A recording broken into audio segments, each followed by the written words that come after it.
I feel like... No. Alright, we are beginning our stream. Oh boy. My question for all of you is, who remembers what happened last week? Well, I sure don't. Who wants to do a I recap did. of that? I ditched y'all. This guy. Okay. I got a fair assessment of what we did last week on D&D.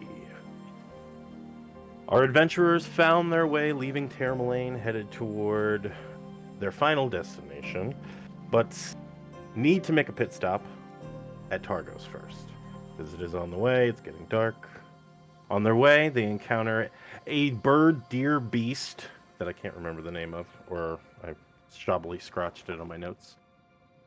This beast was melodically moved by their bard, forced to pay attention and fall before its mighty fighters. And then we took a mess load of awesome trophies and left a mess, which was pretty nasty but cool. I took a lot of notes. Bam! We then continued along our way to Targos, where we did a little bit of, finagling to find our way inside of the town late in the evening as they had closed their border doors. And they let us in through swift talk and swift of hand with coin. We made our way toward the very lush bar, where we screamed out, "Hey Ma," at the Three Flags Saloon, right? No, Excuse me?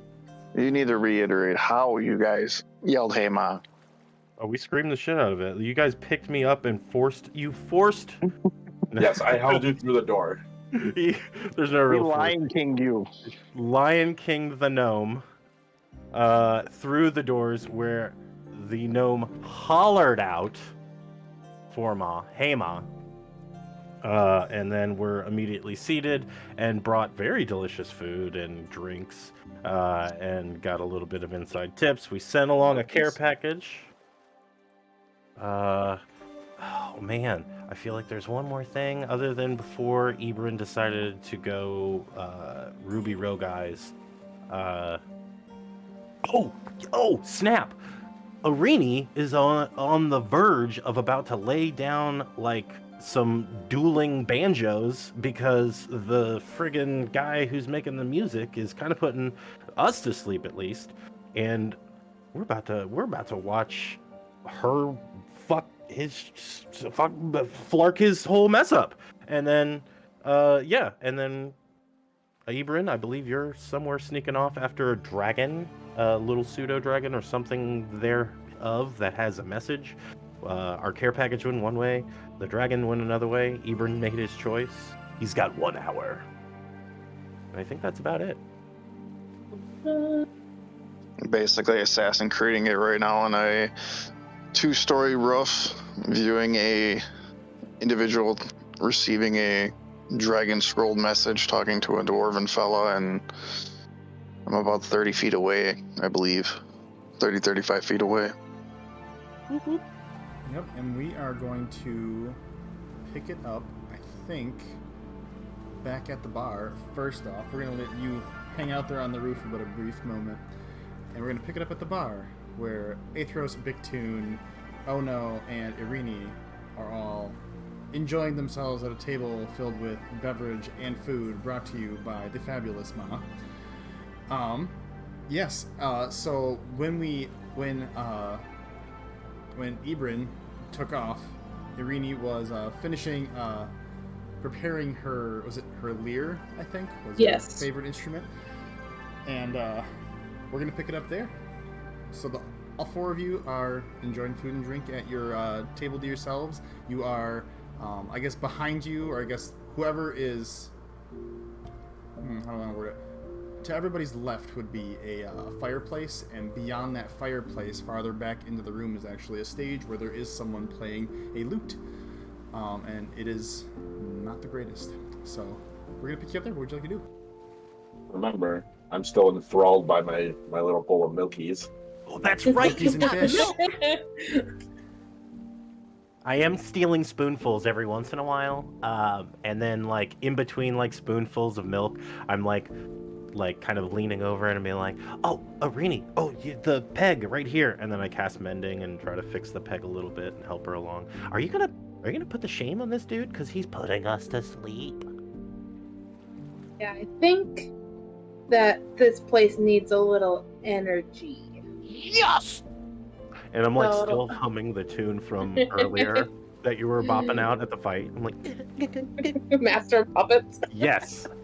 I'm like kind of like dancing on the table. I'm like, Arini, Arini, Arini. Yeah. I cast Okay. guidance on you. I'm going to chug whatever's left in my cup and head over to the stage. I hop on the table. And ladies and gentlemen, and other creatures of all sorts and the in-between, tonight you will be blessed by the song stylings of the fey-like whimsical mistress known as... And I do like a thundercrack with prestidigitation, but it's like super light over the rumble of the bar. And then I go, Arini. And then sparkles all over her. So I'm going to gently shove the boring man off to the side and off of my stage. Yes! All right. And yes. All right. So you walk up to the stage, you know, being I guess boosted a little bit by Ono and his flavor, and you walk up to the stage. You just give you kind of like. Are you physically going to like push them off the stage, or how do you want to remove them from your stage? So many ways you could do it. She pushing him off the stage. Please tell me. Yeah, I'm gonna like ask him snottily and then just kind of shove his ass. Maybe you should check around to see if there's a shepherd's hook somewhere nearby. Oh my god. A what? A shepherd's crook to like Oh pull my him God. off of the stage like it's the Apollo. I mean, if you want to, you can roll a perception check. Oh yeah, I never opened up my page. I mean, if you can't find one, Okay. I'm immediately gonna hand you one of my stilts.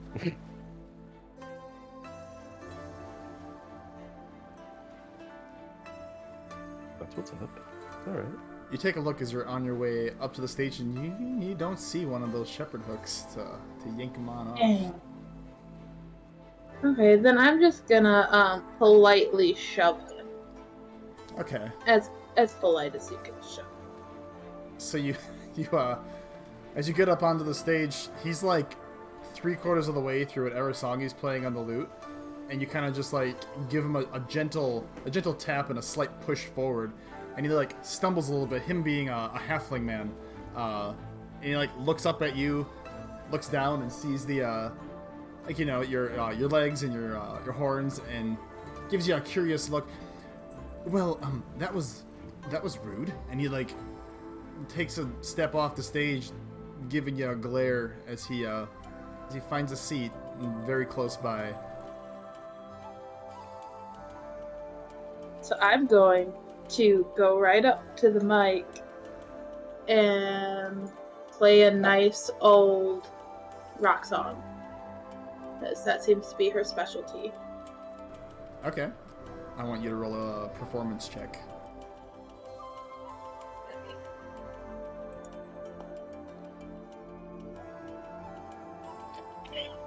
I can hear you laughing in the other room, sir. So, as you begin playing, you get slightly thrown off your pace by the halfling who's sitting nearby, loudly tuning his lute to make sure it is good for when he eventually retakes the stage. And the tuning of his lute kind of throws you off your game. The notes that you're hitting not quite making purchase, not quite being as tonally clear as what you would hope that they'd be. And the crowd, while originally interested, seems to be losing their interest a little bit, turning back to face food and beverage.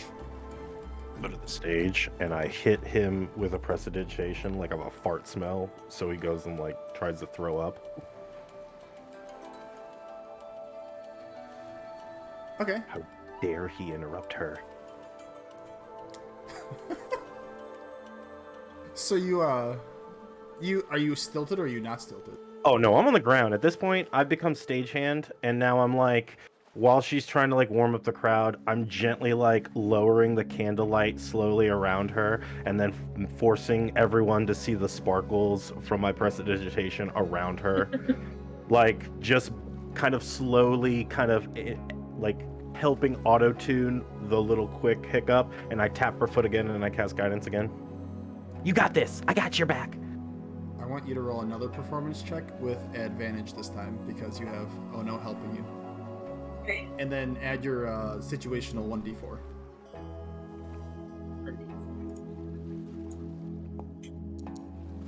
Yes! There you go. So That's better.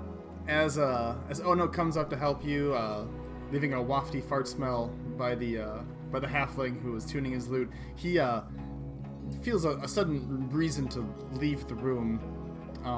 And as Ono's giving off this beautiful flare as you're playing the song, your pace picks back up again.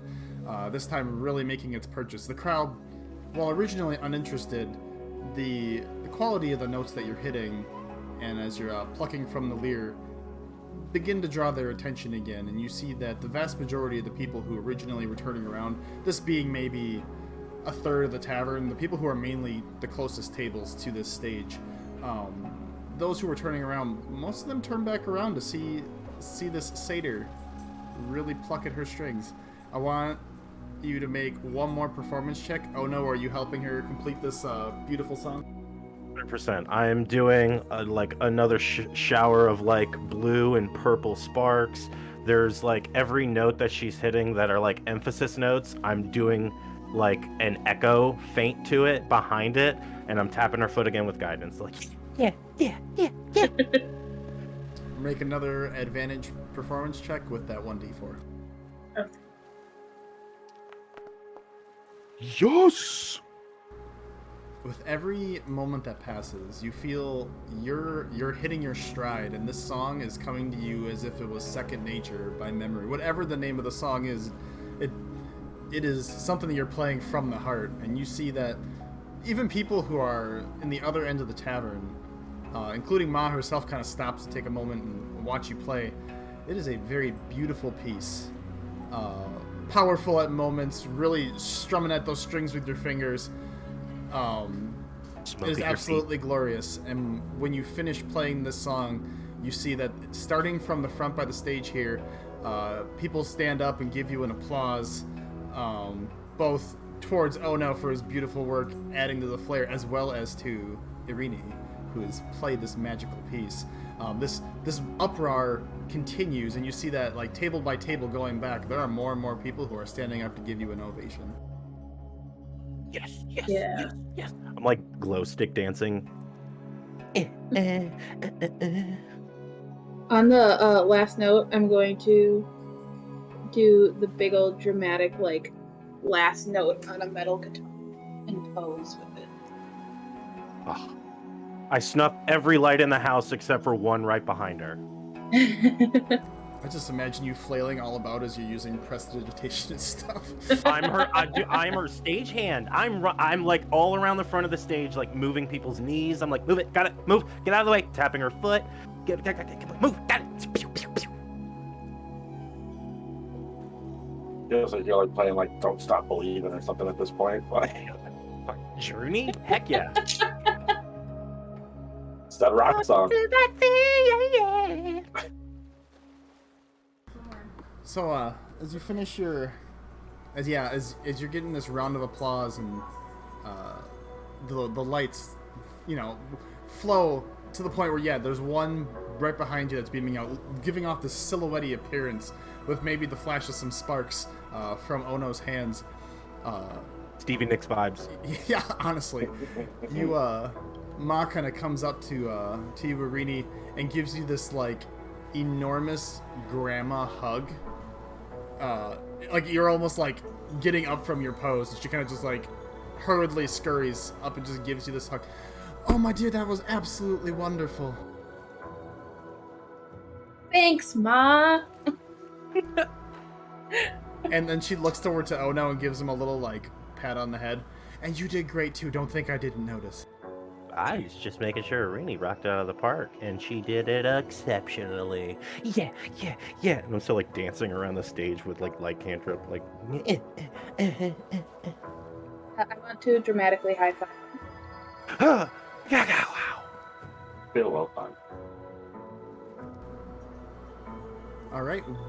Are you going to continue to play, or are you going to go back to your table? I think I put the guy to shame. We can go have another drink. Yeah, at that point, as you're like getting, stepping off of the stage being no more than like a raised like 6-inch platform from like the rest of the tavern, he kind of like comes back from wherever he was and sees this roaring crowd and like gets really, really visibly upset, giving you this like angry glare and shaking his head as you like walk past, not really wanting to make verbal contact, but he just seems very displeased. I pop up on someone tall and I eyeball him straight in the face, and I pull my mask down and I go, "Who wants to buy our bird a drink?" As we pass him, I'm also gonna stick out my tongue and do like the little moose antlers and do the. A raspberry. Sure. As you pass by, you manage to get out this moose horn blowing of a raspberry, and at that point is when Ono yells out for them to buy you a drink, and you hear a lot of people like chiming up like, "Oh, I'll buy her around. I'll buy her whole party around," and like, "Oh no, I'll a drink for her at the table wherever she is," and just like you hear a lot of people chiming in for that one. You will not have to pay for drinks for the rest of the night. Heck yeah. Another high five. Bam. Boo. Awesome set, Rini. That was amazing. Thank you. I tried very hard. It looked like it was effortless. I'm still like dancing. Can't decide if I was paying attention to that or not. Everybody else was. Roll a perception check. Yeah, exactly. Let's see. I should. Were you paying attention? That is the Listen, ultimate I feel like I That feel like bowl I of need. milk was good though. I feel like I need disadvantage because of the bowl of milk. Oh yes, you can definitely you can disadvantage yourself if you would like. Oh.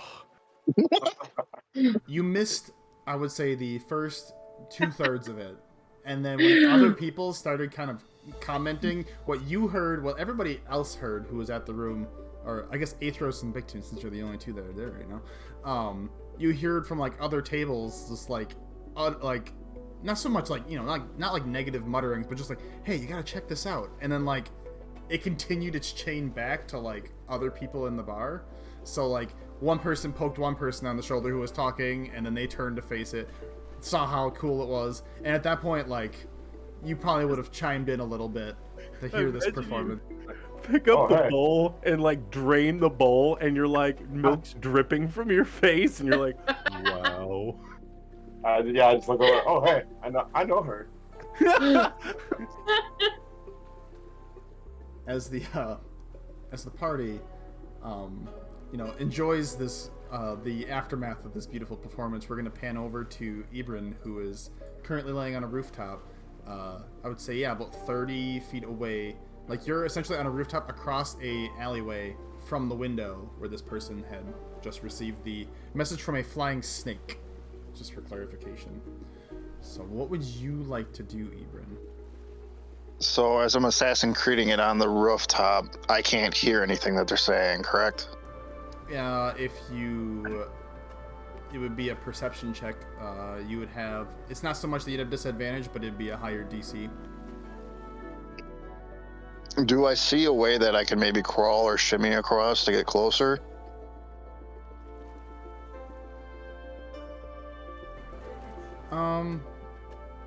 Without going to a different rooftop, you can make if you want to make a perception check, you could. I'll let you have that.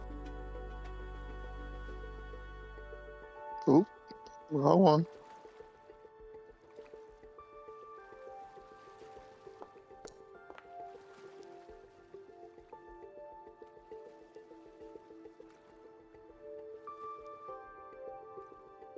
Without climbing to a different rooftop, or like like moving across the rooftops to get to the other side of that alleyway, there's really not a nice way to cross and get over there, or without climbing down in general and just walking over to that area. There's really not like a way from the roof to get to that other side. The gap in the alleyway itself is like between 20 and 25 feet, give or take the space of the buildings.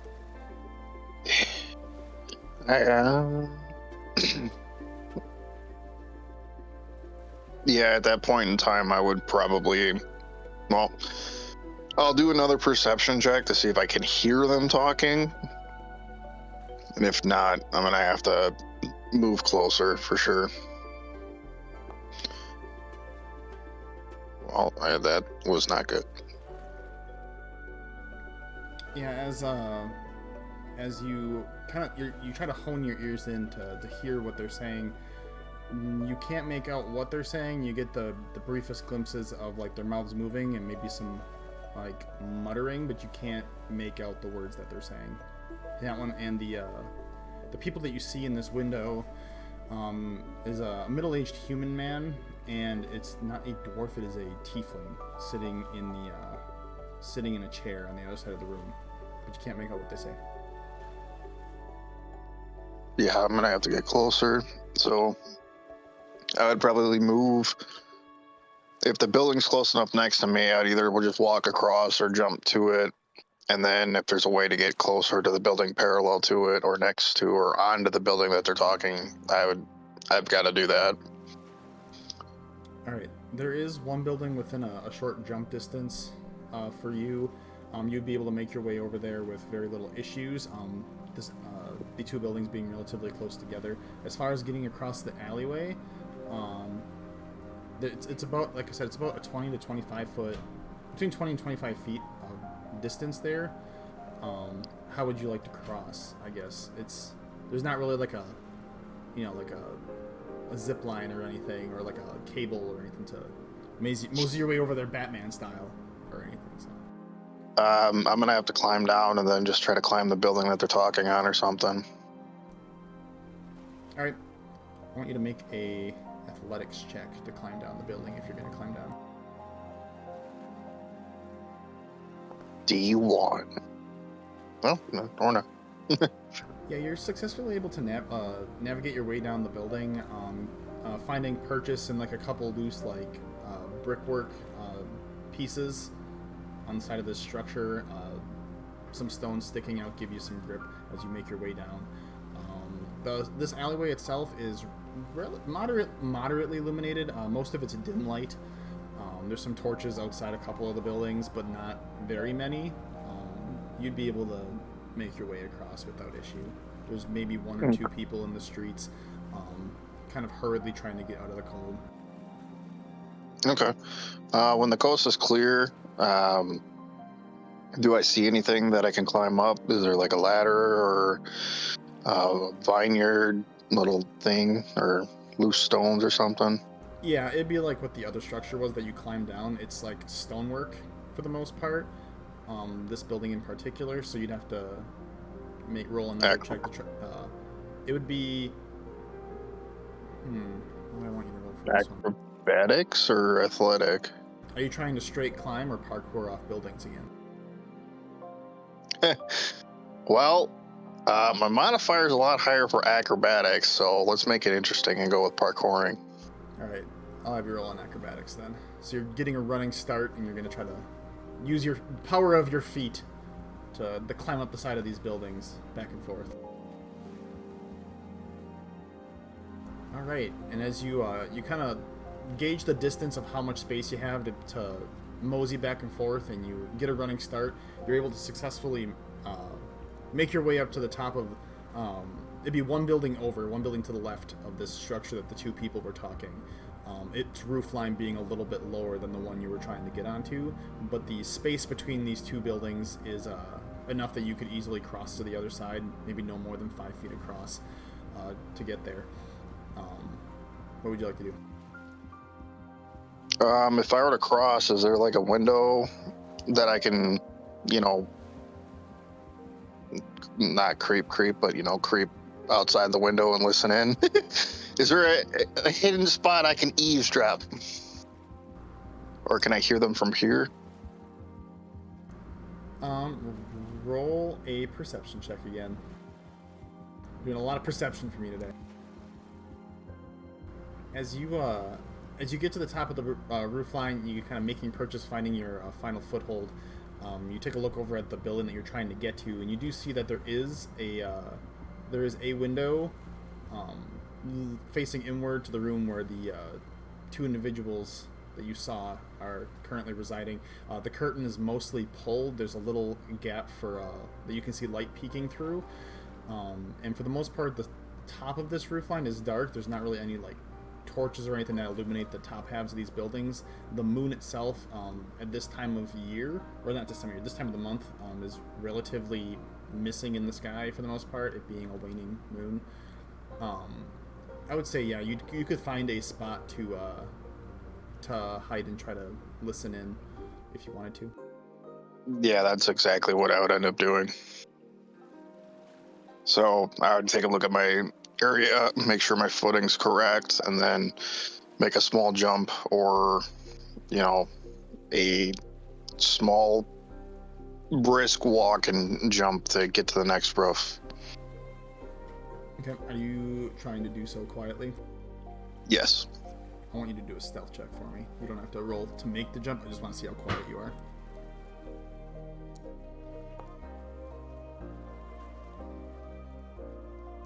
Yeah, the jump itself is relatively small, so you find a nice soft patch of snow that will muffle your step, and you make the leap across, finding swift purchase, and kind of catching yourself so that way you don't accidentally fall. These roofs being moderately slippery, you very quietly creep your way over to the window, and you are, I guess, next to the window. There is, like I said, maybe about a 3-inch gap between the curtains peeking out. You can see light shining through and out of the building onto the snow, kind of in front of you on that roof line. The window itself is it is closed, but that doesn't mean you can't try to listen in. It's up to you. I'm gonna basically kind of put my hands around my ear and cone it to the window to see if I can listen into their conversation without being noticed. Okay. And one more time for me, I'm gonna have you roll a perception. Sure, you don't want it to be investigation? How long do you plan on staying here? Let's go there. That's a good question. Probably till either the conversation's done or I find out some important news.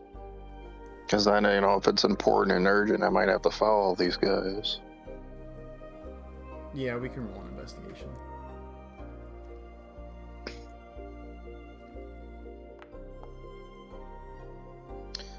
Good thing I am proficient at least. So you take your hands and kind of cover your ear to muffle out any sounds coming from outside here. The sky being clouded over, but not really snowing at this point, so you really don't have to worry about wind, you being up against the building, stuff like that. You're trying to isolate as many outside sounds as you can. And as you place your ear up to the window, really the conversation itself appears to be underway already, and when you begin listening in, you can't make out who's saying what, but what you hear from the voices is, well, I suppose maybe we should help them.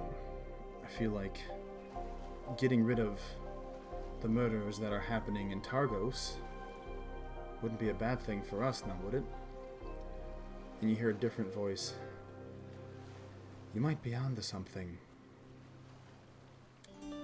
If they can eliminate that man, or whatever is causing these people to disappear after we've had our talks with them,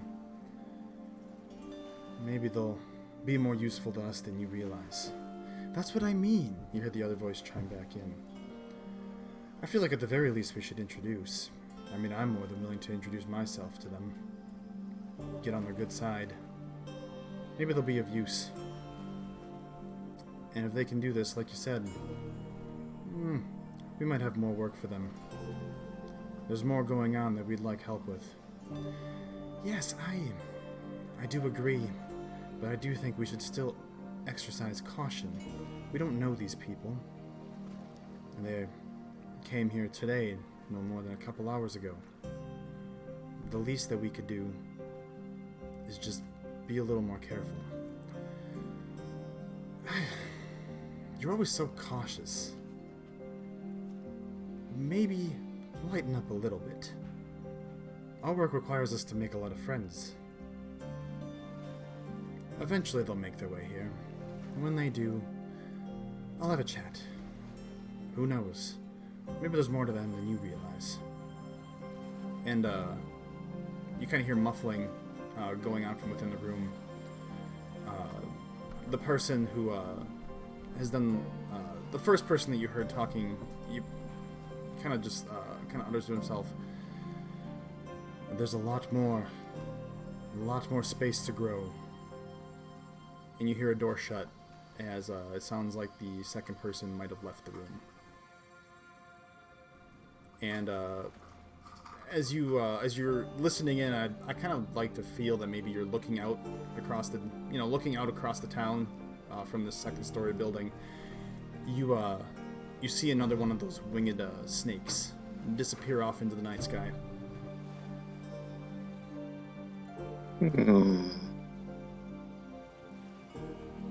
Is anybody still in the room?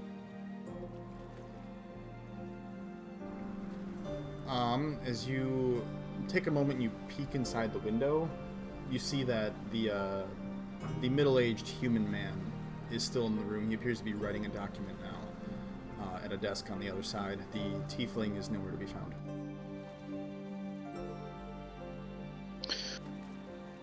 Yeah, I was gonna try to get in there to see what that scroll was. Yeah, at that point, I would, take a peek in there, make sure I'm not seen. I'd like to kind of see if there's anything sticking out in particular, like if I notice anything of importance. So should I do like an investigation check? Since you're not directly in the room right now, and you're kind of just trying to get like a good look over of what's all inside from this window, I feel like it'd be more perception than investigation, personally. Okay. Perception.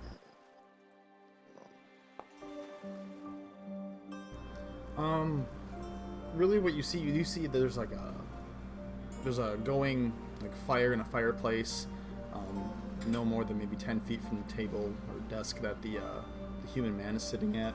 You do see, as you move around the window to get a full view of what you can from this small 3-inch gap. You do see that on as you approach the door, in your vision here, you see that there is a table with 2 winged snakes in a cage. One of them a green color, one of them a red color, feasting over what appears to be a freshly given mouse of some kind, fighting over it between themselves. You see a bed with very nicely covered linens and pillows that look way nicer than what you would expect up here in the 10 Towns area. You see that there's a couple stamps and seals sitting on the bed itself, with a couple pieces of parchment that are unmarked in any way. You do see that there is a couple of scrolls as we're making our circular motion around the room here. On another table, some form of end table next to the bed, you see that there is a couple of scrolls still tied together, that either have been received from other sources or haven't been sent out. You can't make out an in or out. And there's a coat rack with a nice black cloak currently hanging from it, made from what appears to be some form of bear fur. But other than that, is there anything in particular that you're looking for? I was trying to see if these flying snakes are like, if they're magic where they just disappear when they're done, or if they're actually animals. So if one's green and one's red and they're eating, I would assume they're animals. But I was trying to see if like there's if they're like almost like a cult, like if they had like a hidden symbol or a flag on the wall, but it doesn't look like anything. So honestly, I'd probably make sure the coast is clear, make sure the tiefling, I think you said, isn't like walking out the door, and then I'd probably try to head out towards that other flying snake I saw. Alright, I'll just use your perception from now, since it's still the same scene here. As you're getting ready to leave, you're getting ready to kind of climb down the side of this building. You kind of have to stop yourself for a moment as you do see the tiefling figure take off with his hood being down for the time being, but he pulls it up before he leaves the alleyway, and he leaves to go down the road. And as he leaves what you assume to be like a field of vision of you, you kind of make your way down the side of the building. I'm gonna head wherever that other flying snake was then. Since you did take a moment to look at the room, I want you to roll a perception check to see if you even see the snake where it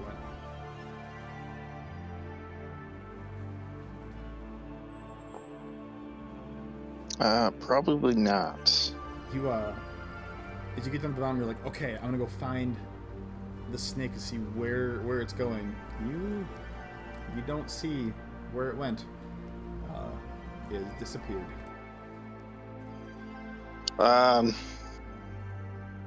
That sucks. At that point, I just make sure I'm cloaked, hiding my eyes like usual, not to freak people out.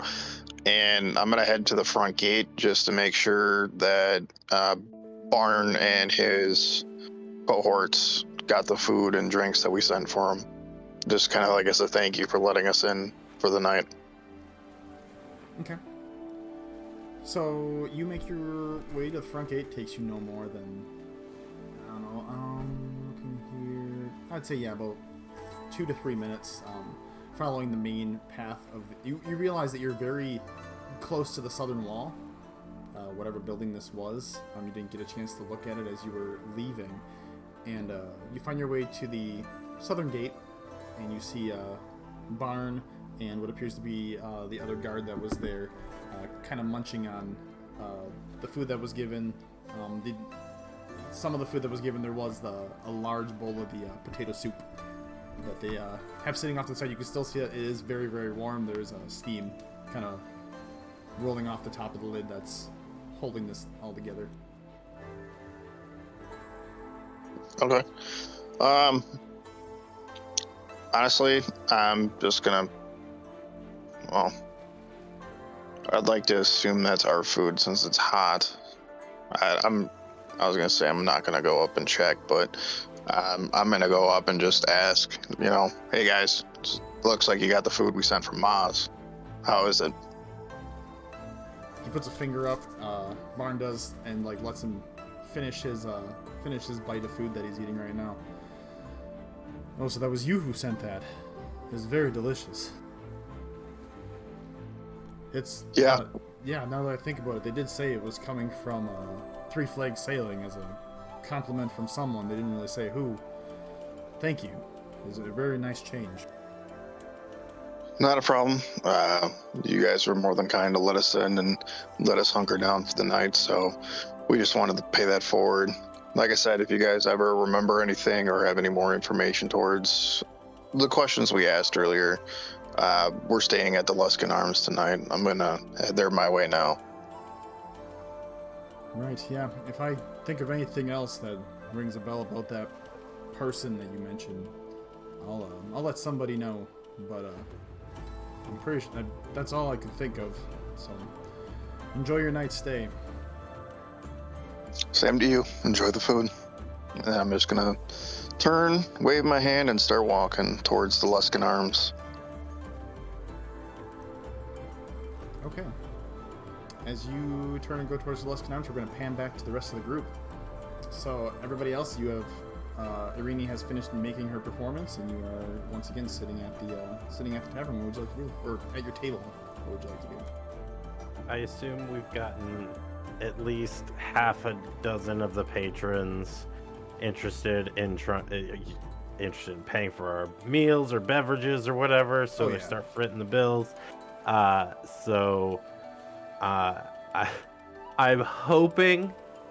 hoping that Athros is like reading his picture book the whole time and missed the performance.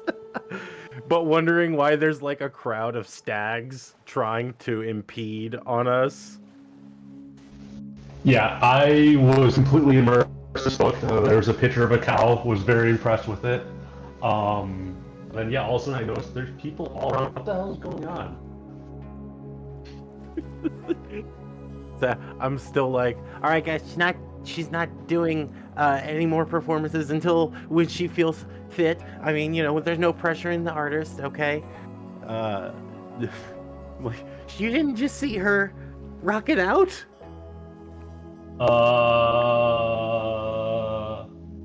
I'm going to try and lie, except with disadvantage, just to be. So what would that be? Deception? Deception. Yeah. Disadvantage, like, yeah, totally. I saw her do the thing. Well, I'll for crap. I'm gonna throw it. Let's see.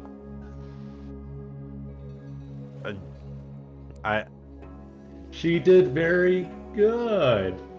What page? Yeah. What page are you on? 2. Fair. That's completely fair. That's totally Yeah, that's the truth. I mean, that's not. I don't. That's They're beautiful pictures. I mean, it's probably. Oh yeah. Totally worth it. Ow. Mm-hmm. That book is the gateway to you learning more knowledge, my friend. Ooh, that's a dangerous road. I don't know if I'm ready for that. I like look at like a bundle of notes and kind of stuff them deeper in one of my pouches. Okay, sure, got it. Yeah. No worries. I just want to fly. Look at the wing that I have. I'm really excited. I'm like, you could make this into like a cape for me, and I could pretend like I'm flying with it.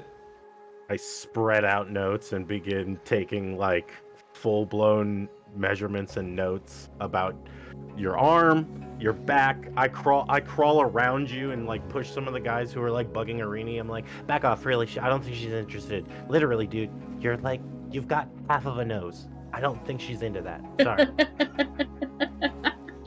And like start doing measurements of Athros. Yeah, you. So are there just like a ton of people just surrounding us then? Yeah, I mean, you got several people who are kind of surrounding you, and then like some people who are just like they just said that they would spot your food and drink, but they didn't really come to your table. More so, they just handed on the coin that they need or whatever money that they needed to help fund your evening. But you do have a small crowd of people that are just like trying to bombard Irini with like questions like, are you gonna go back up again? What kind of music? What kind of instrument is that? Will you come play at my wedding? Like just like all these different things all at once. Like, hold on, if there's job prospects, I do side note take. I'm like, name. When's the date you're expecting? I don't know if we're available in the next 2 months. Get back to us. Ooh, that's a premium time a month. Yeah, no, yeah, like I pull out a sheet of numbers, like a fictitious set of numbers. Like I make a quick dent in Gnomish. I don't know if he reads Gnomish.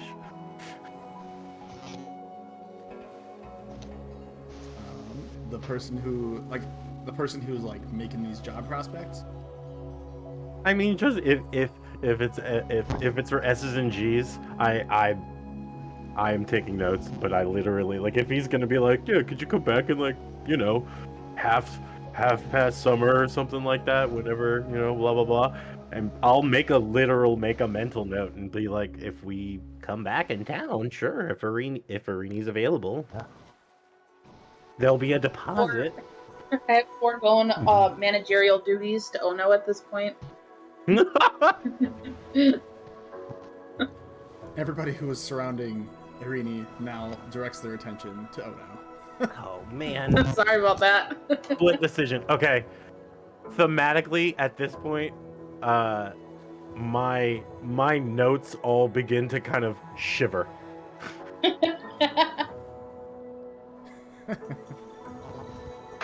And I'm like, no, it's okay.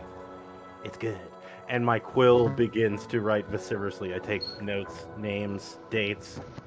No, she's not interested in sailors. I look at you and eyeball you real quick as I just say slowly that out shake loud. my head. Yeah, no, she's not interested in sailors. I'm like, you can totally tell me. No, a body condition is a big thing. Yeah, no, she prefers cleanliness. And I eyeball you. Slowly nod yes. Like, No, like, yeah, you gotta. direction. I mean, like, if you're sailor, cool. The sea breeze is a good scent. But buddy, if you're like dousing fish all day long and you're cutting up like the knuckleheads and whatnot, I totally get it. Good profession, solid money is good, but you gotta wash. Sorry, not interested. Okay, and just like no, there's like a sprawl of notes across the table in between like drinks and plates. So as the evening progresses, you do see that these people, it begins to dwindle, the line of people who are now having to talk to Ono. Both whether it's a good or a bad thing being Probably sent on around their way. Yeah, probably around the 50-minute mark, I would like make a mental note and look around the room for Bryn. Bryn has. Actually, since you're preoccupied, roll a perception check. Let's see if you see that if he's even here. Six. You're so focused on these people. A straight up perception check.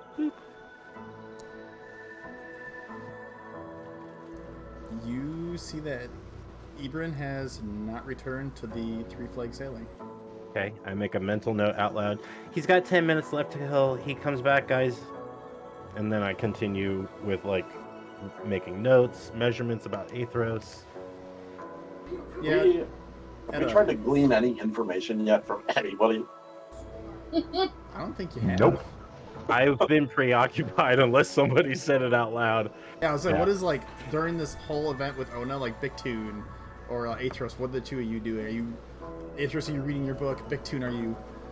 What are you? Chowing I'm down some more assuming- milk and fish. Like I was gonna say, I'm assuming they've refilled me with, with all the nummies I can afford, or I can fill my gullet with. So, If you're not lactose intolerant. I mean, That would be we'll a find bad out. I do not know of this bread. What do you mean? Can we find out if he's lactose intolerant? We will. We certainly will. If he starts hacking up a hairball, Um, gonna yeah. block this I mean, I bottle. guess as the line of people starts to dwindle, I'll just I'll kind of turn to at least Ono and I guess Irini by proxy.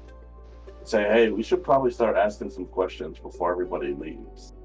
Oh, good. Good. Wait, why are we here again? I completely forgot. I'm sure we all quizzically look at you and kind of just go, yeah, that tracks. I mean, I know we gotta eat, so we came here for dinner, right? I mean, yes, that is correct. It's part of it. Certainly part of it.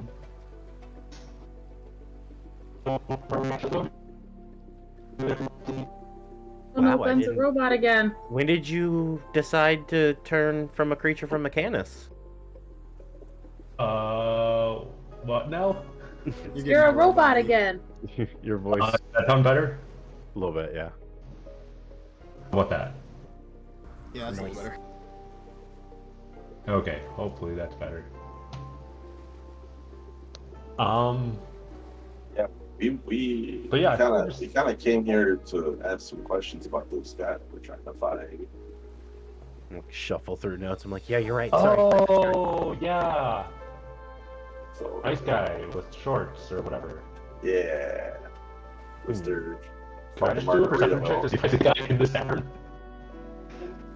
What was that? I got a lot of robot I static. think he wants to make a perception check for the dude in question. Yeah, I just want to look. Maybe he's actually here. Is there any guy with just shorts on? a great question. I don't think we've paid Roll a attention. perception check. Let's see if you see him. Well, now that you say that, I should All probably right. take a look around as well. Go for it. And also with my hand make like little binoculars to give myself guidance, like to see well. Using the guidance cantrip. I Sure. hit you with a guidance when you pull out the binoculars. Oof. Okay, I guess I'm looking around. Oh boy. Doesn't really seem like there's anyone here that fits that bill. Too busy looking at my bowl of milk, apparently. Everyone has a shirt on. Everyone has a shirt on. Nobody has shorts on though. It is very cold. No one seems to desire to wear shorts here. I'll turn to the rest of everybody and say, well, should we ask Ma? I feel like she might know. Yeah. Ooh, good I thinking. call. That's a good idea. Ma. And from the back room, you hear her kind of shout, "Oh, I'm coming, dearie, I'm coming!" And she like scurries her way. And I wave my hand at her like, okay. And I she mean, it's like brilliant. Calling Ma is genius. See, you knock it out of the park. Mom makes her way over to your table, and the spot where Bryn was originally kind of sitting, she like looks, sees that he's missing, and then pulls herself up to sit at that spot. What can I do you for, my dearies? I was wondering if you've ever seen some weird guy that just wears like shorts around and no shirt, like even outside. We're kind of looking for him. The guy that's looking like he's headed towards the beach, not living. And more, Yeah, but like a warm beach, not a cold beach. more specifically, someone who's walking about town as if, you know, it's summer, basically. Anyone like that? She takes a moment and kind of tries to recollect. Yeah, that sounds familiar. Well, maybe not shorts though. They were wearing pants and a nice shirt, but they weren't wearing anything to protect them from the cold. Make a small dent. in the Piercing notes. blue eyes. Ooh. Small gray section in their hair. Maybe middle-aged? And she like thinks a little more. I don't remember their name. Was it Stefan? And she like starts listing off a bunch of names that have S's. Was it Steven? I give memory with the page. Hold on, 1, 2. You're probably thinking of a gentleman by the name of, definitely not Athros. That's who's standing next to us. He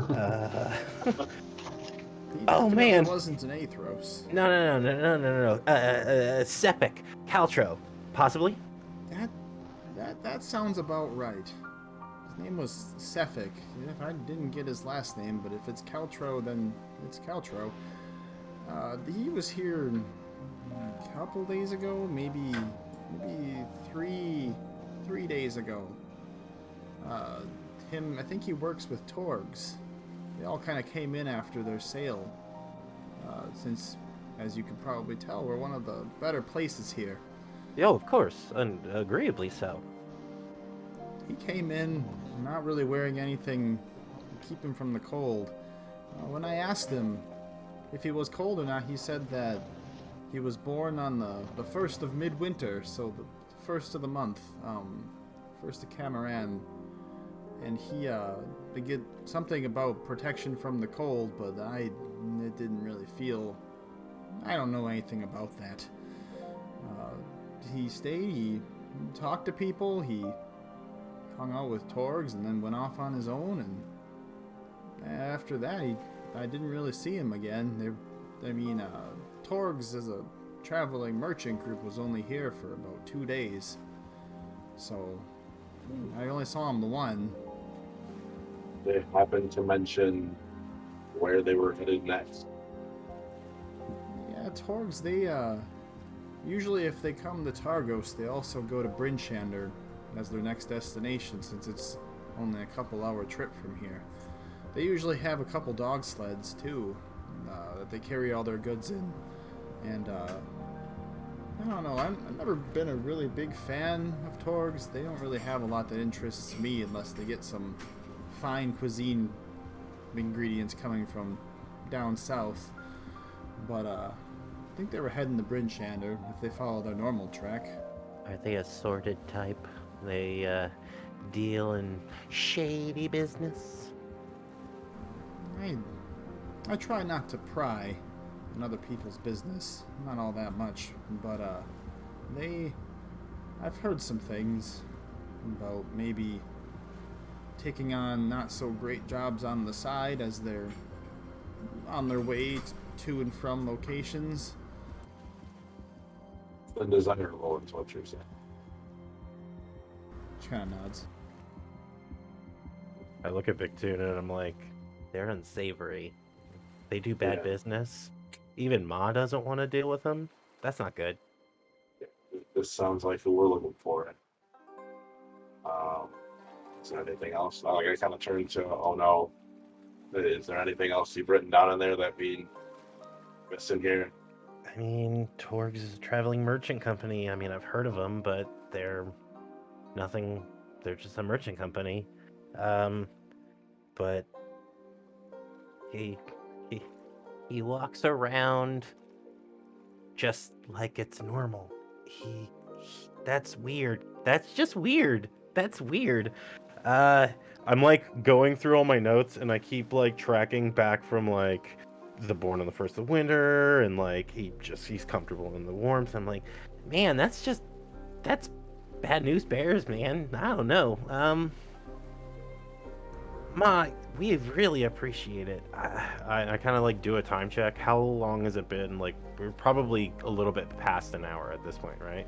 Yeah, I'd say you just crested the hour marker not that long ago. Maybe about a few minutes. Ma, your hospitality has been numerous. You're a blessing in this terrible winter. You are the warmth that brings all the happiness.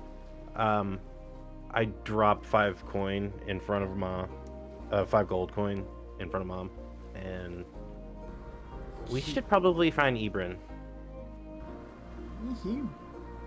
Now that I think about it, your person, yeah, that, she like tries to describe Ibrin, but he's been gone a long while, so he's got a big old beard. He's kind of muscular. He's kind of got that like swagger to his walk. Interesting colored eyes, that one. Before you run off, if you're looking, this Suffolk person, Stefan, she's Close enough. He kind of reminded me of, I just thought of it not more than a moment ago. Before you leave town, whenever that is, he kind of reminded me of someone from the Church of Oril here in town. I can't say he's part of it, but his eyes remind me of them. Maybe they'll give you information that I don't have. That is amazing information, Ma. That is He's around amazing. here. The Church of Oral? You got it. Right, and then she like pats you on the back and gives Big Tune one more set of scritches on the top of his head. Now go find your friend. You all look a bit tired. Oh, Still Yeah. unknowingly leaning into the scriptures. that actually makes a lot of sense. We probably should bed down. We were traveling. We did do a little bit of fighting. We should probably go bed down. You've also been Maybe- drinking. Don't forget to drink water before you go to bed. I order a bottle of milk for Bictune for the walk to the inn. So you get a small like ceramic like bottle of sorts that's been tempered and preserved, that has milk and has a little like cork lid on the top. I look at Bictune and I'm like, okay, once you destroy this milk, because I totally know you are, please don't break the bottle. I want to save it, please. Do my best.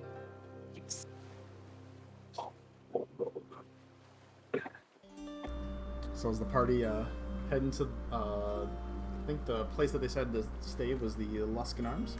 Yes. Yeah. And I guess Yes. the whole time making like a perception check, kind of just checking out the area, making sure if there's eyes on us, if we have any, fans who are kind of like, hey, Irini, we want to hang out with you later tonight, kind of after party style. We're like putting the kibosh on that. Oh yeah, there's definitely been a couple people who are like, hey, we're throwing a small party over at blah blah blah. Nah, no, we're good. Thank you. The artiste is done for the evening. And I look at Irini. Time to go to bed. You heard it. With at what pace are we walking over there? How what pace do you want to walk over there? I'm kind of asking the rest of everybody. I mean, I kind of feel like at one point we had a normal pace, but then when we realized we had a small ensemble, like you and Athros kind of put the muscle out, and I was like, no. And Irini was like behind you, and then like me, you, and Athros are all like, we're bouncing homes, and then like we push along at a moderately quicker pace. Okay, that's good Trying to because. paparazzi. Yeah, so as we're doing that, I guess, then I'm going to go ahead and take off running. As it turns out. Well, no, hold on, wait, hold on. Hold on, real quick, hold on. Are they really oppressing us? No, No? it's not like they're not pressing you super hard. Like when you told them to back off, and you said that she's done for the night, there was a lot of disappointment, but they let you walk on your way. Okay, wicked. Okay, cool. Yeah, so I'm gonna go ahead and do my best. I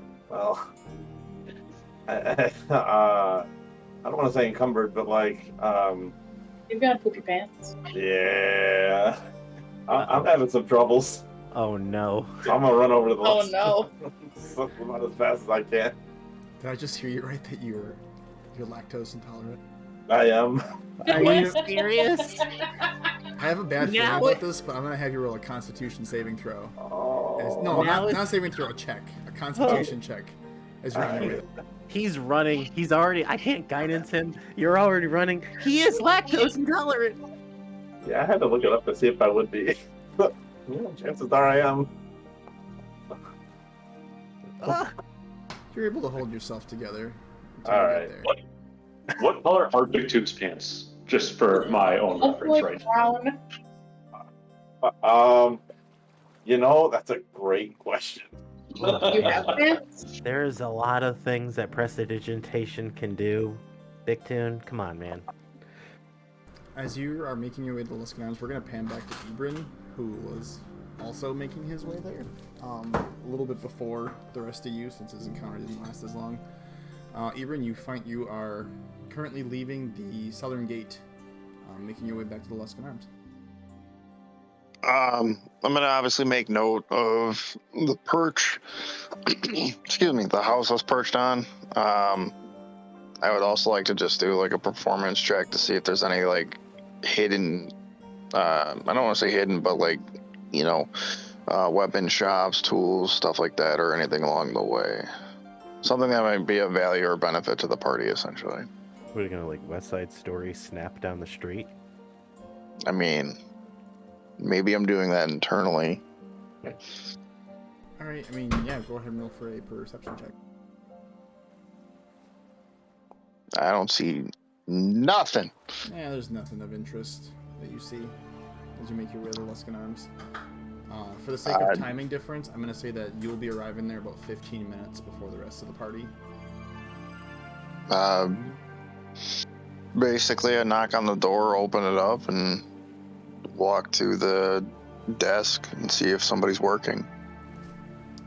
Yeah, as you knock on the door and you enter, and there's a person behind the counter, once again a middle-aged man. This one balding on the top of his head.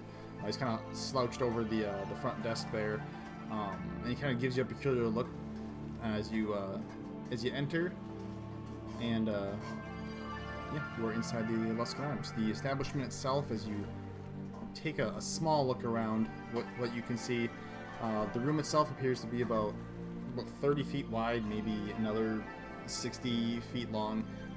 There's a stairway that leads up to miscellaneous area that you can't see right now.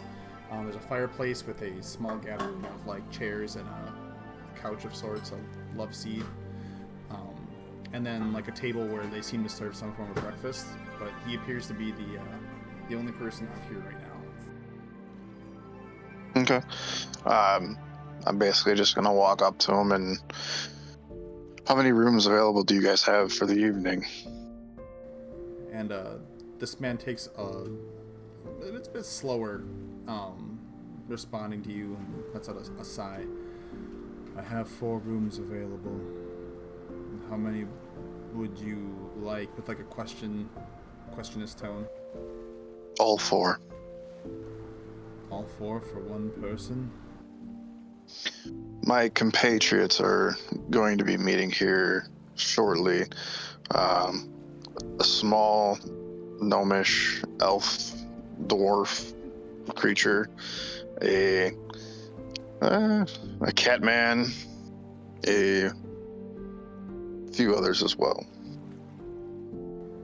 It's a very interesting group, and just not even so much like enthusiastically about it, just answering with the same level of monotonous demeanor. We had breakfast together. You don't remember what we look like? Just too busy brooding by the window. Exactly. Forget what a goat lady looks like. Come on. You guys aren't technically supposed to be hearing this conversation, sir. He like describes Arini. He's like, she's wearing furry pants. We have a goat, we have a cat, we have a short Half guy, goat, and half then a cat. human. He pulls out a ledger and kind of begins counting out keys. I'll need a name for the rooms if you're going to check them out for the evening, and it'll be for the 4 of them 3 gold pieces. Bryn, Pictum, Aethros, Arini, and our last compatrion's name is Oh No. Oh no, what? Did something happen? It's you. That is his name. His name is Oh No, it's you. It's even funnier when you do it. He like pauses for a moment, not even lifting his eyes off the ledger, and then continues to write it down. Oh no, it's you. Okay then. And he pushes forward 4 keys. Are you going to take these, or should I hold on to them for when your compatriots arrive? I could take him now. I'll hand him the 3 gold pieces. If you've got a moment too, I'd like to ask a few questions as well.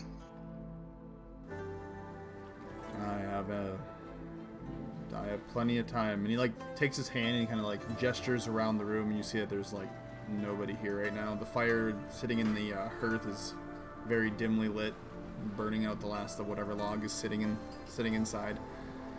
I have nothing but time. Well, the fireplace seems open. Why don't you grab us a drink and I can ask you a few questions? All right.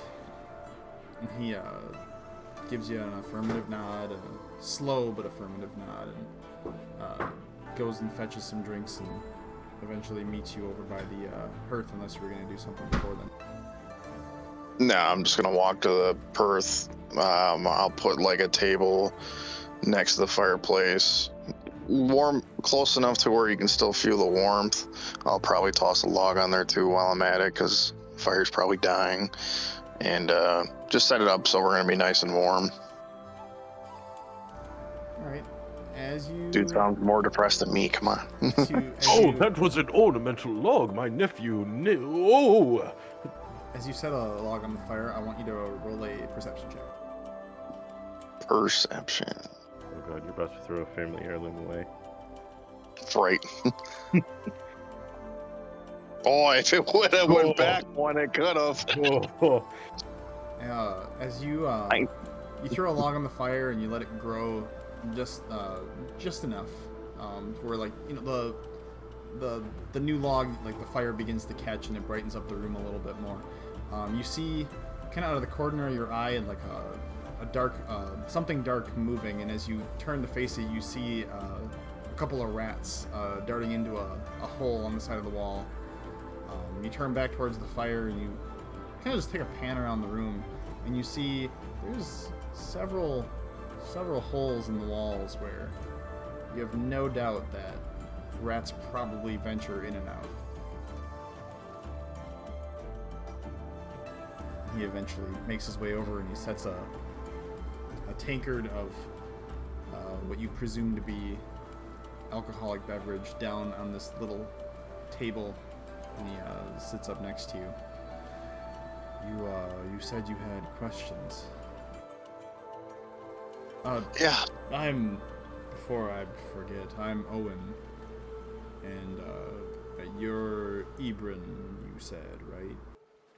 Correct. And you said Owen? Owen. Owen, my party and I are traveling. We ran into a creature out in the woods, and it took longer than expected, so we figured we'd lie down here in Targos for the night. We've come across a few people. Originally, we started in Terramalaine, but now we find ourselves here in Targos. We're looking for information along the way. Have you ever heard any tales or murmurs or anything of a man named Sefik? I feel like he'd be easily seen, as he apparently is not affected by the cold. Walks around in a t-shirt and shorts, believe it or not. I've heard of the man. He works with Targos. Does that sound familiar? Doesn't. What more do you know? So, if you've never heard of Targos, Targos is a traveling merchant group led by a dwarf named Torga, I believe. They usually venture to the bigger cities and 10 towns, and they were here in Targos not more than about 3 days ago. Can't say I saw a man wearing shorts, but he didn't wear anything to protect him from the cold. Spent the night here, had a request to not so much sleep in a room, but he slept in my cold storage area that I keep a lot of our beverage, not just beverages, but long-term storage for food items. He wanted to sleep somewhere where the heat didn't get to him. I thought it was a weird request, but I let him do it and paid me good gold for it. Piercing blue eyes, like a frozen lake. But he was with Torga Icevein. Didn't come in specifically with them, but he, I know he works with that group. Did they cause any ruckus or problems while they're here in Targos? No, I mean, when they get drunk, they're a bit rowdy, but who isn't? As far as causing trouble, I mean, they don't have like they don't bully our people into buying their products. Our townspeaker likes when people buy things from Targos, in Targos. Thinks it'll help our economy a little more. So they try to respect that as much as they can. They generally keep to themselves and their people who are buying goods, I guess.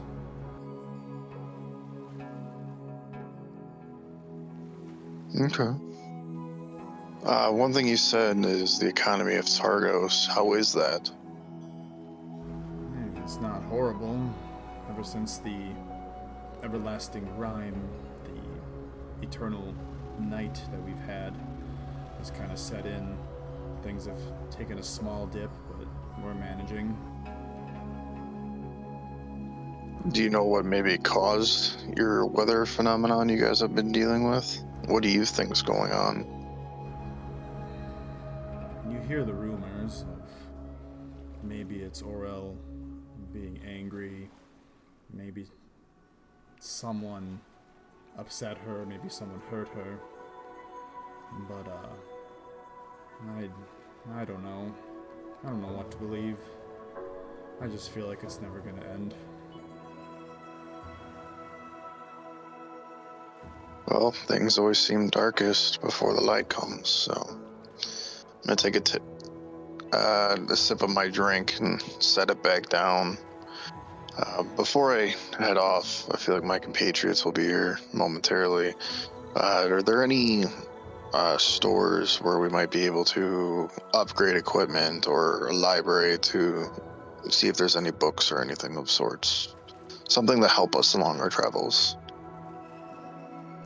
I mean, if you're looking for like a place that sells weapons and a library, I mean, there's only really, not really here in Targos, we're not really focused on the weapons side of things as much. I mean, Triglio tends to sell a general amount of goods. Upgrading, you might want to lean maybe more towards Bryn Shander. They're a bit bigger. Maybe East Haven.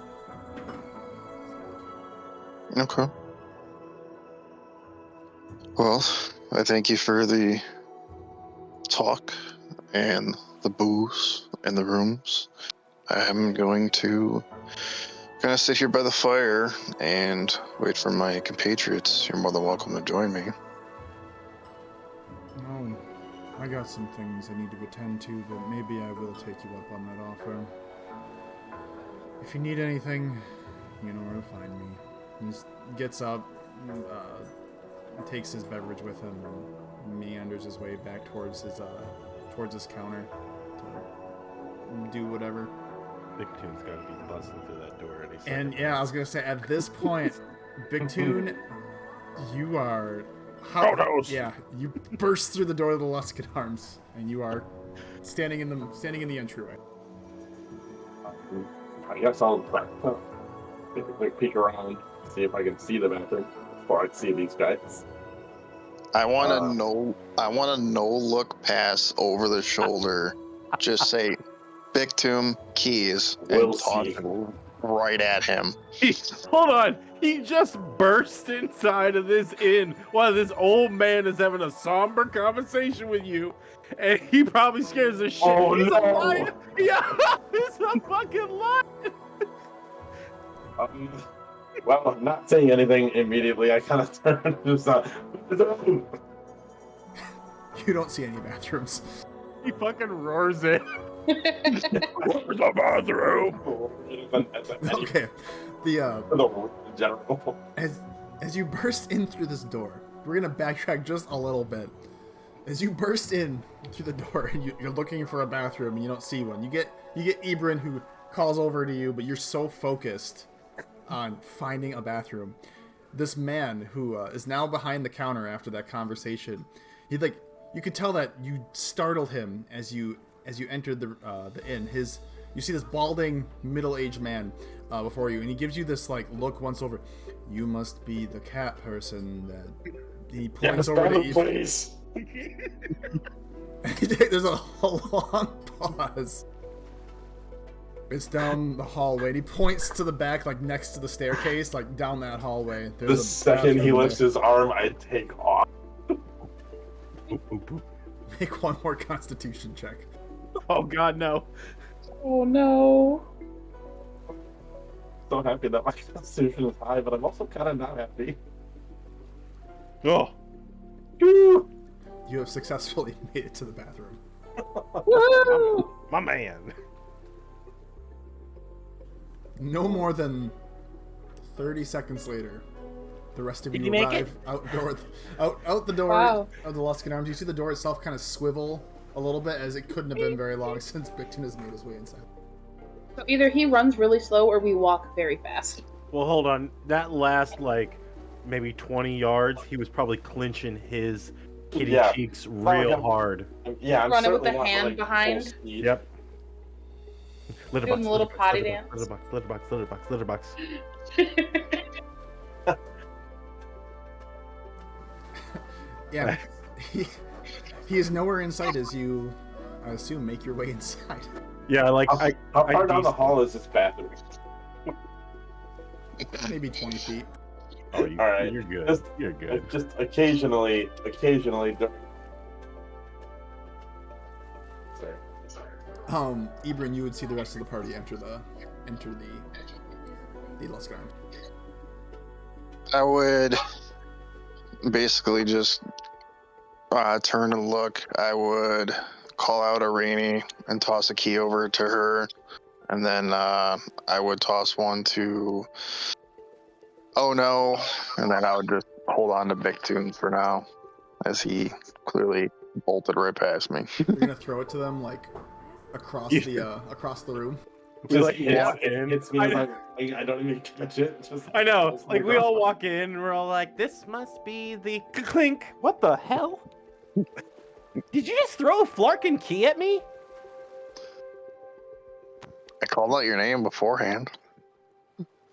I don't. What? You. What? Pick up the key. I'm like, I can sleep in a drawer. We could have. How many rooms did you buy? Hi, we're the group. Yeah, where's my key? I didn't get one. I like put the key in front of Athros. I'd say yeah, just Shiny. give him my key and and I can just stay with Ono again. He shouts from Keep the him in bathroom. Yeah. There he is. He Give made him it. my key! That's all you hear is He must have made it. He must have made it. Okay, cool. I like double check the floor to make sure I don't have Yeah, I was gonna say I wanted a perception check to see if I see anything on the floor. just. That's all you hear. Oh, Eh. You can. You don't smell any weird odors, at least coming from the floor. So you suspect that he made it to the bathroom. Okay, I'm still on my tippy toes, like trying to not like touch a lot of the floor. Like I'm cautious. Like, there's definitely something on this floor. You must be the rest of the group. You hear as Owen, the proprietor, stands before you at the counter. We are. I assume I assume Ibrin did most of the forward business. Yeah, you have 4 rooms available to you, hence the keys thrown at you from across the room. Now this makes more sense. Okay, all right, cool. I'm just gonna turn and look at the fire and sip my beer, almost like I'm entranced, just watching the flames dance. As you drink your beer, you notice that it is very, very watery. I'll just kind of shrug and keep drinking, while taking breaks and staring at the fire. Well, while he's going to the restroom, what'd you get? We saw a wicked performance by Irene. You missed it. But what'd you learn? I think it's best if we discuss that in the morning.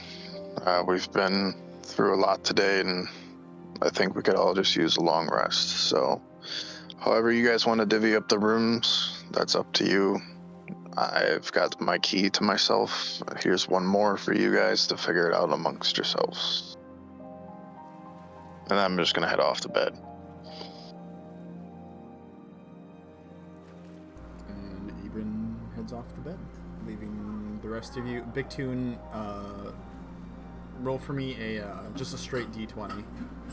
Just like roll 1 d20. Oh, I typed. Was it slash? Did I forget that? Yeah, you forgot the slash. Oopsies. you just like sit up. You can rejoin the party now.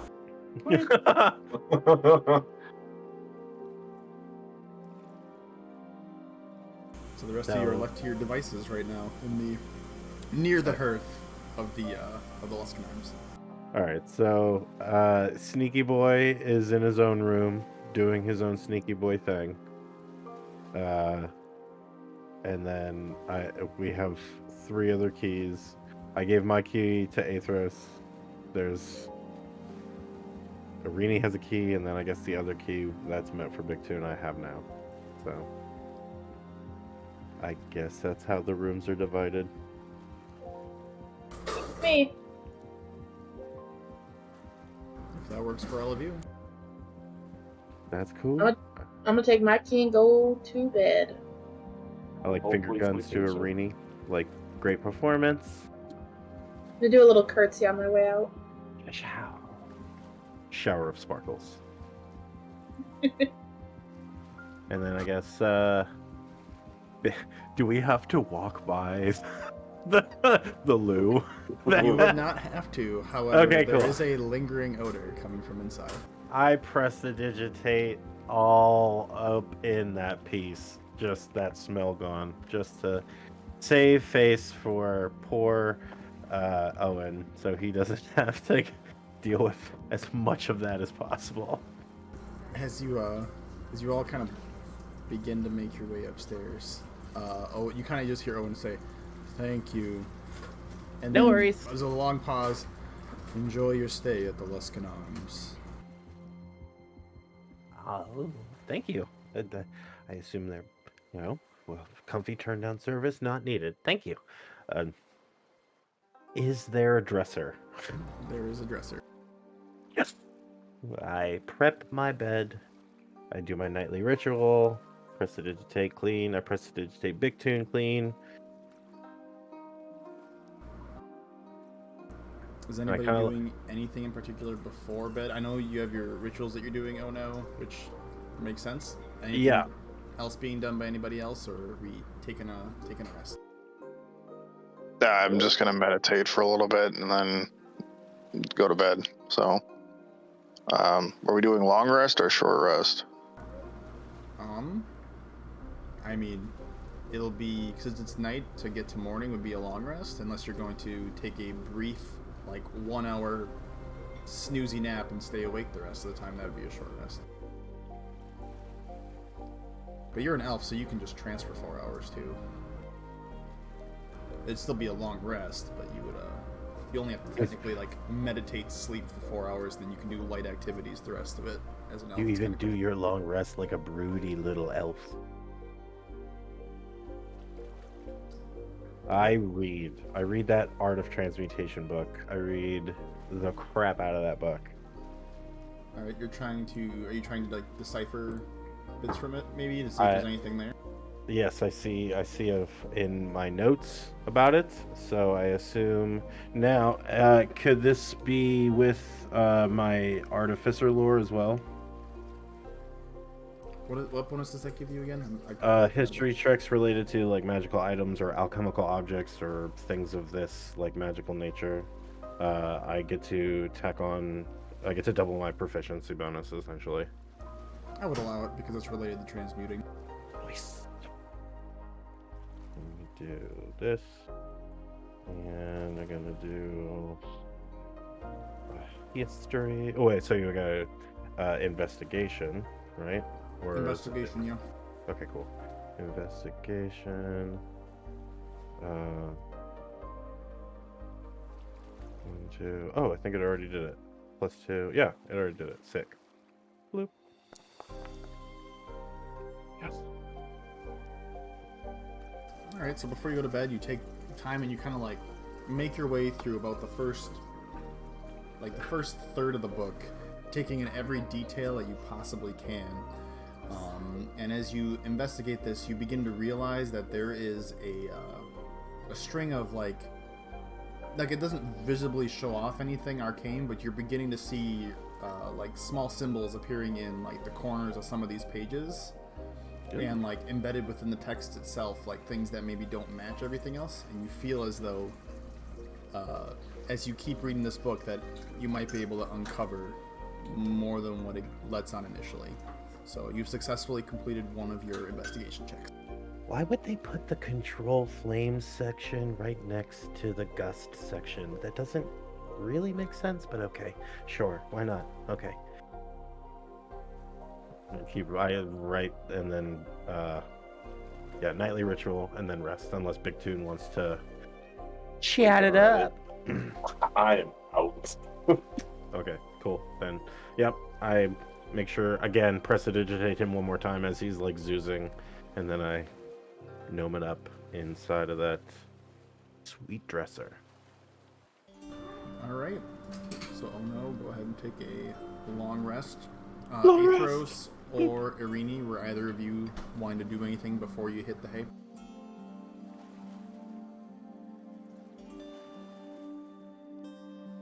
Probably just like tune up, get the instrument ready, and then just go to sleep. Okay. Yeah, I would want to jump on the bed for probably like 5-10 minutes and then go to sleep. Okay. I That want makes you. perfect You're like jumping on the bed? Yeah. sense. Acrobatics check, yo. Yeah, I was thinking an acrobatic. You're gonna make an acrobatics check for me. Okay. Just a normal acrobatic check? Normal acrobatics. Ooh. So, you bounce on the bed for like 5 minutes, and on one of your bounces, you feel a loud thud, and you fall through whatever material this is made out of into the bed. So you are like, your feet are like on the floor of the bed right now. This is not a Holiday Inn, my guy. I start freaking out, and then I use my mending cantrip to fix it. Nice. Oh no! Oh no! Oh no! Oh yeah! Yeah. Oh, that's right. I know how to fix shit stuff. Yeah. As you use mending to fix your so you kind of feel that a sense of calm, or like your heart rate reducing itself a little bit as you realize, hey, I can just take care of this. After I fix it, I go to sleep. Okay. Athros and Irini, don't forget to take a long rest off your character sheet.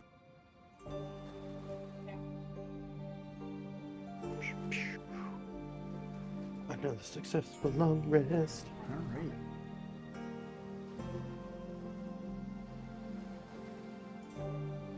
All right. All of you successfully take a long rest, and you are all. I just assume I could very well be wrong. That one by one, each of you kind of make your way downstairs to whether it's the table or back around the hearth that has since been relit since last time you were here. I guess, does anybody have anything in particular they want to do? Otherwise, I'll just make my narrative assumption. Try to. Since the bed first, I'm gonna say I'm up before everybody, and I'm gonna be by the fireplace again, and just kind of waiting for everybody. Let's make an initiative check. I'm an early riser. Go for it. Yes. Yeah. Like a straight dex, or you Yeah, it'd be actually a- roll initiative. It'd be a straight dex. Deck. Okay. Bloop. Ability check. Yep. Boop. Ugh. Oh, yeah. Last one up. Advantage or normal? Normal. Ah. Jesus. Boy, looks like I'm up just before you. Big Apparently. Toon had some I have lingering my effects books on from me. last night that he had to address right away in the morning. Oh my Damn, god! Marini. All right. Go ahead. Yeah, so Big Toon is the first one up, so as, I mean, if we need to narrate it out, we can, otherwise I'll just assume that one by one, each of you see each of these people as they make I their way up. suppose as I walk in, if it's still the same, I mean, I don't know who he is. If the same gentleman is still there, I'll just apologize to him for my brashness last night. It is, in fact, still that same individual, Owen. And he looks at you, and you realize that you're like 1.5 feet, maybe 2 feet taller than him. To just be more careful with what you eat, I guess. It's okay. As he finishes, I'm gonna walk up behind him. I'm gonna put my hand on Big Tomb's head and just kind of like rub it back and forth and be like, "We apologize for that, sir. Big Tomb, let's go wait for our compatriots." Okay. Pet the kitty. Pretty much. I don't know if you heard my purr, but I purred. And he kind of just watches the two of you walk away and goes back to his business. It'll be Irini, then Ono, and then Aethros eventually. Wake up like 2 hours after everyone else. Hell no, we're busting on your door. Alright, so eventually, after a small knock on his door, Aethros also joins the party, and you all find yourselves sitting around the hearth once more. This time, it is morning. A slight glimmer of sunlight coming from the horizon. You can see out the window, but it appears it's dim light. So, First and foremost, I feel like we should fill in Ebron on what we learned last night. Well, Irini's a awesome person. Beyond that, she's an amazing musician and performer, an artiste. Aww. And also, Mog gave us the sick download. She's amazing. We've gotta hang out with Mom more often.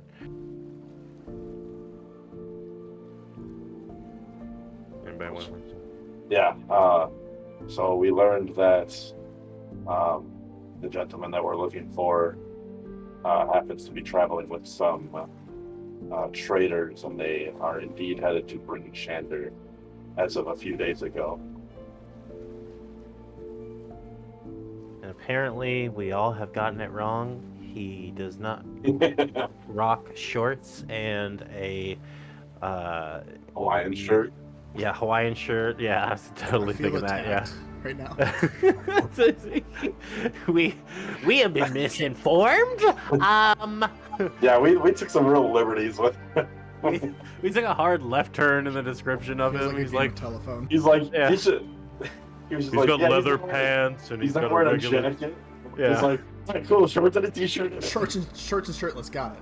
The guy's got on those flip flops that have got the bottle top opener on the bottom that you never want to use because he's been walking on it. And I'm like, bro, you literally just walked through cow shit. I'm not gonna use that thing. No, yeah.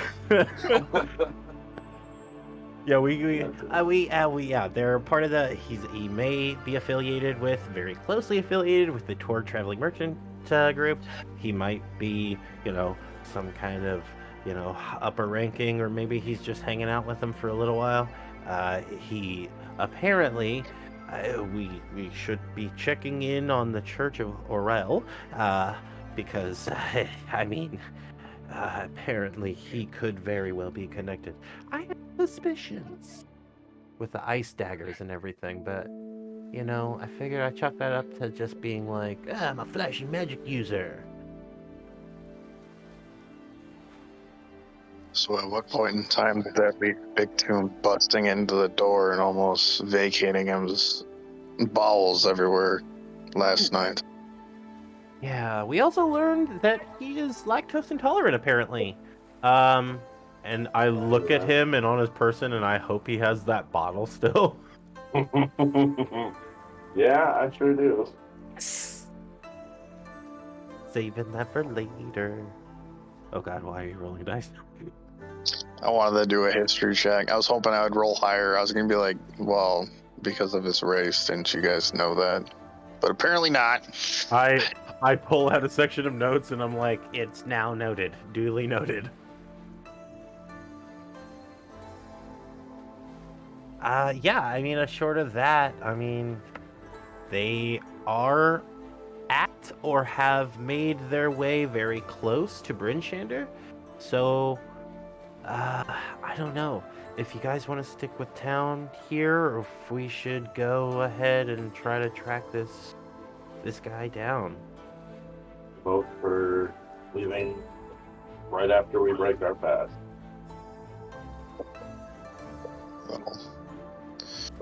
What'd you learn? Well, after I left last night. I ended up following the gentleman at first for a moment, and then we saw one of those flying snakes again, and I ended up following the snake to a house where a tiefling and human were discussing.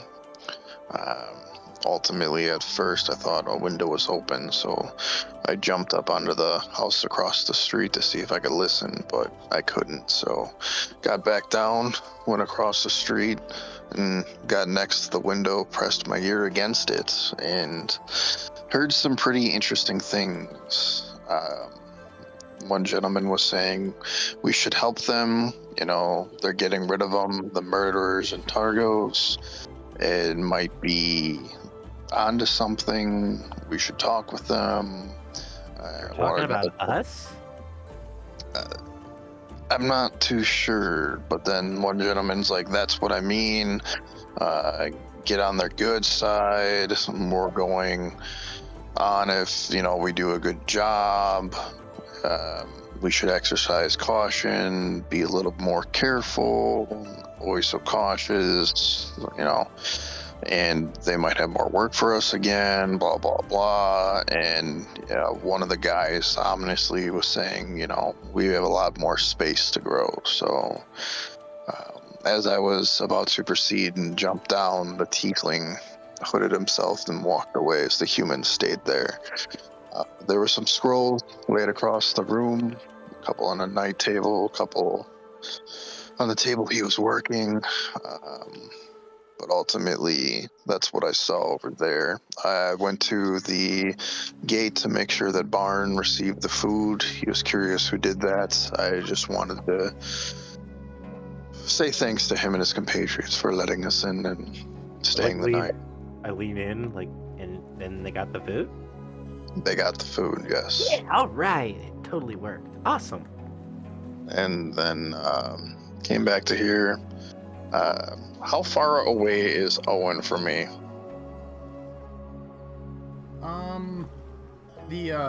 The actual counter where he's filling out some papers right now, no more than 35 feet. So if I say something under my breath, is he gonna hear it? Probably not. Under my breath, I'm gonna say S's and G's. They make faint music, just some faint music to kind of help. Go ahead. Under my breath, I'm gonna say, and then when I arrived here, I met someone more brooding and oppressed than me. I snicker. I got to talk to Owen a little bit. We sat by the fire and just asked him some general questions, if he's ever met this Suffolk fellow, and they actually came and stayed here no more than 3 days ago. He thought it was interesting. He wasn't wearing shorts or anything like that, but he paid for everyone's room, but he paid extra to stay in the long storage room where the deep freezer is. And then I'm just gonna kind of taper off and pause right there. I pause with your pause on my notes. And from what it sounds like, they're a normal traveling bunch of merchants. So we're the murderers and everything's happening. It's got me thinking, but I feel that opportunity will present itself. I'm going to look over at Oh No and be like, before we leave, though, there's a few things I want you to do. Clearly, this man has either fallen upon hard times or something's happened. Can you fix the holes in the wall? And I'm going to point at the holes in the wall where these rats last night were running in and out of, and maybe fix up a few other things with your prestidigitation before we go. I will most assuredly try. I take an assessment of the structural integrity on the inside and how far my mending could actually go. Why don't you roll a investigation check? Just because you're really looking to see what you can actually do.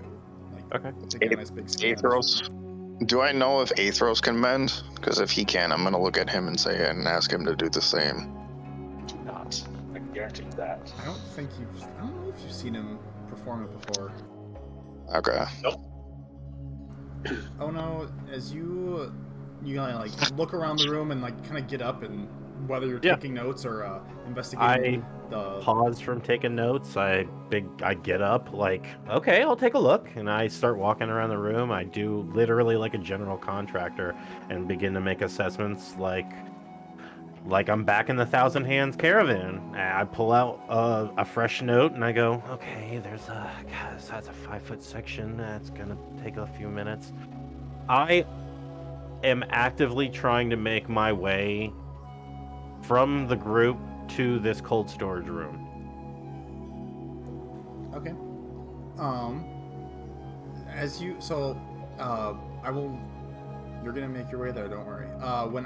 No worries. When you move away from the group, you kind of like you look and you see where exactly you commend things. You do see that like the overall structure of this place is very stable, but it appears that like the interior, like the wall itself that like insulates and keeps the heat in, has fallen upon worse times than what it probably used to back in the day. There's a lot of holes where rats go in and out of, a lot of broken boards. The floor itself, like when people came in last night, almost tripped over some broken boards on the floor. A couple stools that seem to be teetering back and forth that are like missing maybe a support that's keeping them from being structurally sound. But overall, the inside's okay. But you can tell it'll take you a little while if you want to mend a lot of this stuff. It should all be within your ability. It just might take you a little bit. Yeah.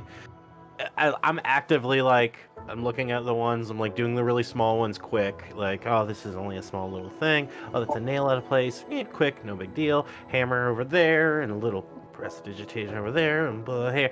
But like I'm taking like effectively sweeping down the hallway and then to where effectively this cold storage could possibly be.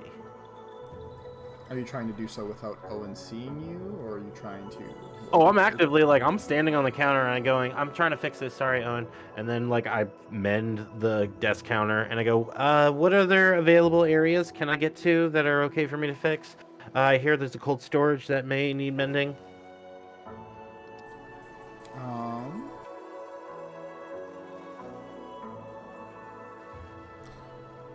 Roll a persuasion check. I want to see how convincing you are to get back there. Ah! He looks at you and looks at Ebrin and looks back. Well, that's very nice of you. Yeah, if you'll follow me, I'll take you. It's right down the hall here, but it's behind lock and key. And he guides you down to the storeroom. It's down like a small, maybe four stairs, and then there sits a door. I fix the stairs as we go down. Stairs are in better condition than what they were before. Yeah, a code violation here, Owen. You should really be careful. I mean, you could fall. You could hurt yourself, man. He unlocks the door and he leads you into the. He lets you into the storeroom area, and he kind of just like points to various spots in the room. These areas here, they could use a little work. I appreciate it. I am happy to help. No problem at all. And I kind of pull out several tools, and I am doing a detect magic, a ritual detect magic. I'm like beginning to like lay out script on the floor and making it look like, oh, you have a huge crack here. This is a sealant issue. This is no wonder like you don't store stuff right here. I'm gonna fix this. This is probably where the rats are getting in. And I begin to do a ritual detect magic. While he's doing that, I'm gonna look at Arini. Arini, there can only be one brooding, depressed guy around here. Can you play him like an uplifting melody or song when he gets back up? What do you have in mind? Anything specific? Seduce him. Hey, whatever's gonna make this gentleman, Owen, happy. There can only be one depressed, brooding guy, and that's me. You got it, big guy. So a short time later, as Owen kind of leaves Ono to go about fixing some of these things, and you begin your process for detect magic, he makes his way back to the counter and continues filling out paperwork. Irini, how do you want to go about what you're doing? I'm going to pull out my trusty lyre and pluck away kind of like elevator-esque music to like brighten the mood a little bit until he, notices me. Oh, it's Jason Mrez. Oh, this is nice. Roll a performance check.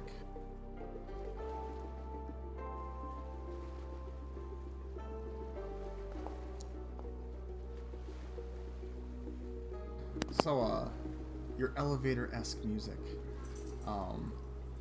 It feels like the entirety of Luskan Arms here. It appears that last night there wasn't anybody else who spent the night here, and it doesn't take very long, but no more than maybe a couple minutes pass, and he turns to face you as he sees that you're playing the lyre over by the hearth.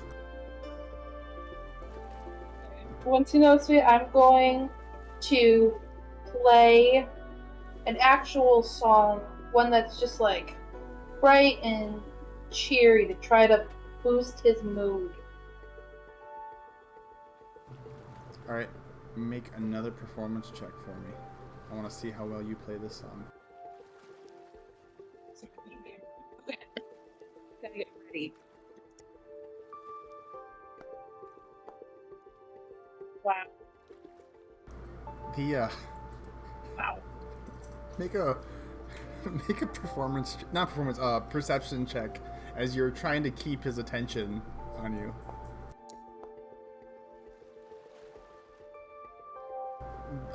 As he's looking at you, the very negative vibes that he's giving seem to kind of leach into your song playing, and if anything, the reverse effect happens, and it ends up bringing your mood down just a little bit, as he seems depressively unfazed. I guess. It really doesn't help that I'm not proficient. Nelly Furtado's "I'm Like a Bird" was a bad choice.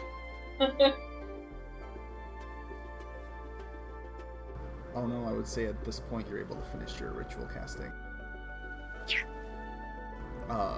Looking around the room, there's nothing really magical about this storeroom. It appears to just be a storeroom that's used for storing various goods. There's a couple barrels in there with salted meats that are kind of sitting preserved. Nothing magical coming from the actual freezer itself. The door itself being unlocked, you kind of look inside to see if maybe there was something suppressing the magic. There's nothing in there but frozen fish and a couple beverages of alcoholic variety that are being kept cool within this freezer-like structure. The actual inner workings of the structure appear to be very bare basic. From your travelings with the Thousand Hands, it's a trading group, right? We're a mercantile caravan nomadic group, essentially. We do a little bit of this, do a little bit of that. You've in your time with them, you've seen some interesting technologies in some of the cities you've passed through, but this literally appears to be something, I guess in our terms, above table, straight out of the 1800s, with big old blocks of ice. Yeah. Keeping things there, but the eternal rhyme seems to be keeping things from deteriorating faster than they ordinarily would. Okay. Nothing magical catches your eye about this. All right. I finish the spell. Okay. I mend the room, and then while I'm mending the room, I do an investigation check or I'd like to just cursory make sure, did he leave anything? Was he doing anything crazy? Or is he just sleeping here because he likes it cold? Go for it. Shaboop. Pow. As you do your mending, and you're paying very close attention to see if there was anything at all that might give you a hint as to who this person is and what would drive them to want to sleep in this weird location. Your results kind of lead you to believe that he just, for some reason, must have really wanted to sleep somewhere cold. Bummer. All right. Well, finish up my work. Do a couple of find the holes in the floor and kind of blast them with a little bit of ray of frost and kind of mold that over and kind of figure that. Well, okay, all right, go check up with the group and pretty decent. Should hold up for at least hopefully till next winter. Owen gives you kind of an affirmative nod. Thank you for doing that. You didn't have to, but know that it's appreciated. No, we appreciate you giving us lodging. Most emphatically. I hope you like Irini's music. It was Beautiful, it was a original, performance. spellbinding. Yeah, all those are good words to use. Yeah. I grab my notes and walk back over to the group. It's clean. Well, now that we're all on the same page here, what do you guys think we should do? You want me to lead us to that house I saw yesterday, or do you want to move on to Bryn Shander?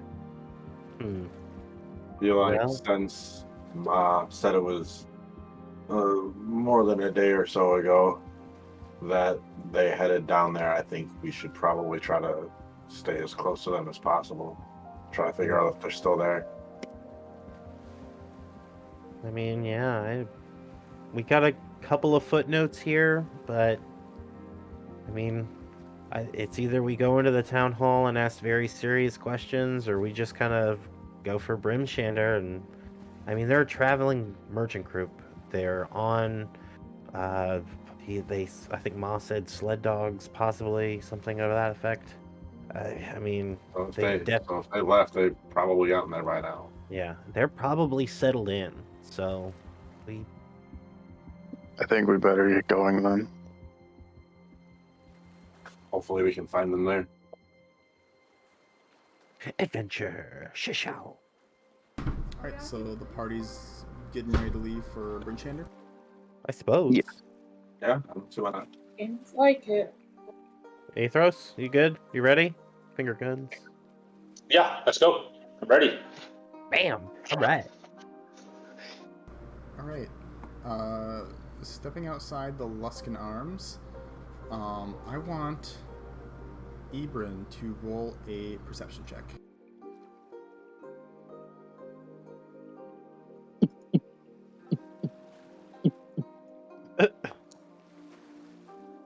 What am I perceiving here? Because I'm perceiving everything apparently now. Ebrin, as you Hold outside. as everybody steps outside, you take a moment and glance over at the Luskan Arms and realize that the building that you were listening in on that conversation at was in fact somewhere within the Luskan Arms itself. Wait a second. Hold on. You He like ran in a circle. he ran in a fucking circle. I better get to the Luskan Arms. Hey, I'm here. All right. So guys, I was on. This ledge kind of looks like. Well, anyways, I was on this ledge and I jumped from. Well, I kind of jumped from this building to this. Wait a minute. You know what? It doesn't matter, guys. Yeah, I'm gonna perceive all of that and say none of everything that everybody else just said. And we're gonna continue to walk south. Like I'm gonna look up, see where my whistling. footprints are. Yeah, I'm gonna look up, see where my footprints are, and it's gonna be like that animated moment where the dash, dash, dash circle happens, and I'll be like, huh. All right, off to Right. Bryn Shander. What's wrong? Why'd you stop? Thought I had a sneeze coming. Inside check. Yeah, roll a deception check. Ebrin. He's definitely gonna be my. I know he is. Yeah. Yeah. Decepted. Oh Lord. Decepted. Yeah, from what you can tell. Oh geez. yeah. Everybody but Athros. Yes! Everybody is looking at you like we're all watching you puzzle at this building. Everyone's watching him puzzle, and he's like, I think I got a sneeze coming. And they were like, oh, okay. Yeah, Except for Athros, who saw right through that lie. Okay, holy shit. I know what it looks like when you're about to sneeze. That's not it. I don't want to talk about it. I'm just gonna start walking towards the gate. Oh, someone's a sensitive boy, apparently. Don't want to talk about it. I've started walking at a brisk pace to where like I can barely hear everybody now. He's like tight shoulder, hands really close to his side. Hood pulled up, you know. So, shut up, guys. Yeah. I'm walking next to him, like, with my arms crossed, kind of stomping my feet, like, I don't want to talk about it. Well, it looks like he... Look around to see if you can see his footprints. Yeah. In front of- I mean, like, at this point, we're probably all, like... he probably was sitting around here somewhere. So the party makes their way, Ebrin leading the group currently, to the southern gate. You see that the guards that are there are not the same ones who were there last night when you arrived. And they kind of stop you for just a moment to take down any like names on a ledger, like have safe travels out there. Bryn Shander shouldn't be more than a couple hours on foot. We'll get there in plenty of time before the long dark sets in for the evening. It's like almost 6:30 in the morning? Oh yeah, that's like, Sick. yeah, I'd say about 6:30 in the morning. So it looks duskish. Yeah, the sun has not risen any higher than what it was when you originally first woke up. Nice. So, As we leave the south gate, I'm gonna put my snowshoes back on and keep on heading out towards Bryn Shander. Yeah, the party's going on an adventure. all right, I want if Ebrin or whoever's leading and bringing up the rear end of the party, I want the two of you to roll perception checks, however you want to distribute it.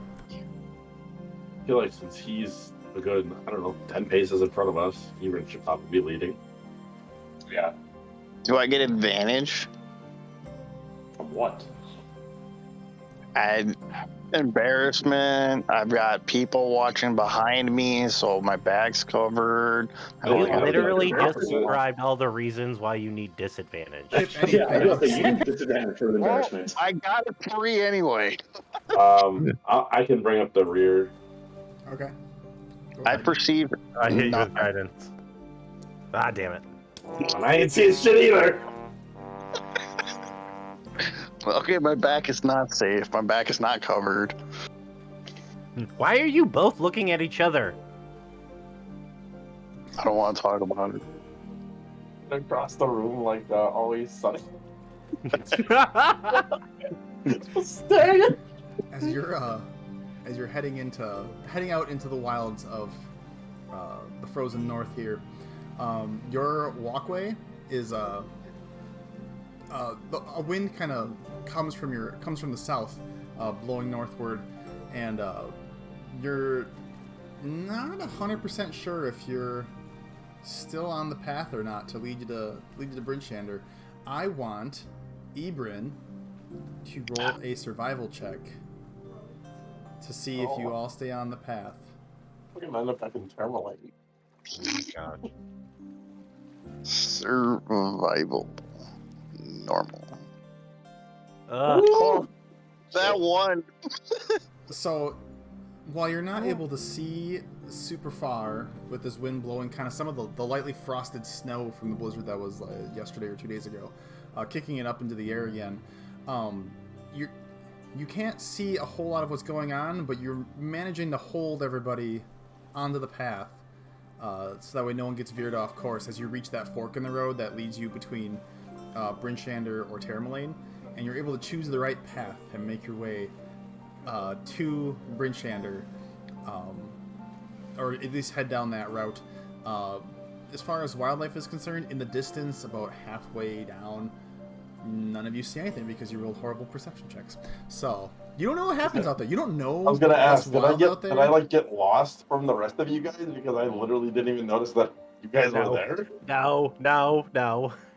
You're Hey, The- since we made it successfully to the fork and now are headed to Bryn Shander, can we maybe redo a perception check? No. if you pass off leadership to another person, I will have them roll a perception check. One more perception check. All right, I hop on top of Bictoon's shoulders, and Well, I'm like, I'm bringing up the rear, so Yeah. "Oh, you're on the rear." You can hop on my shoulders. Yeah. All right. Cool. I hop on Aethros' shoulders. Yeah. Yeah. Okay. Ooh. So yeah, we're leading the group now, both of us. I like Okay. whisper down in your ear. Hey.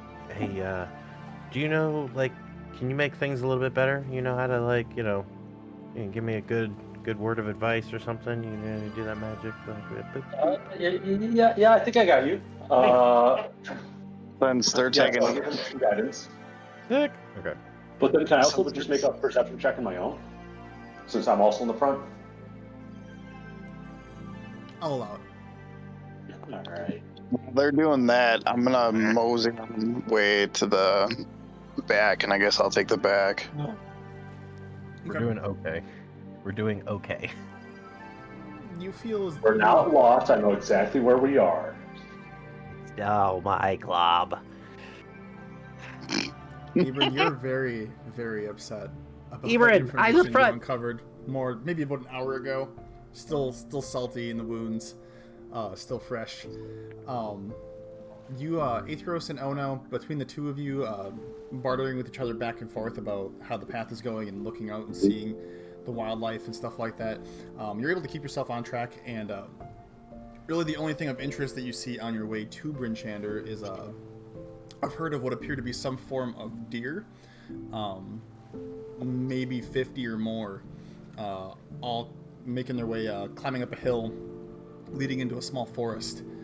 Their tracks, at some point, must have crossed over the pathway that you're currently traveling on, as there's a bunch of hoof prints when you actually arrive.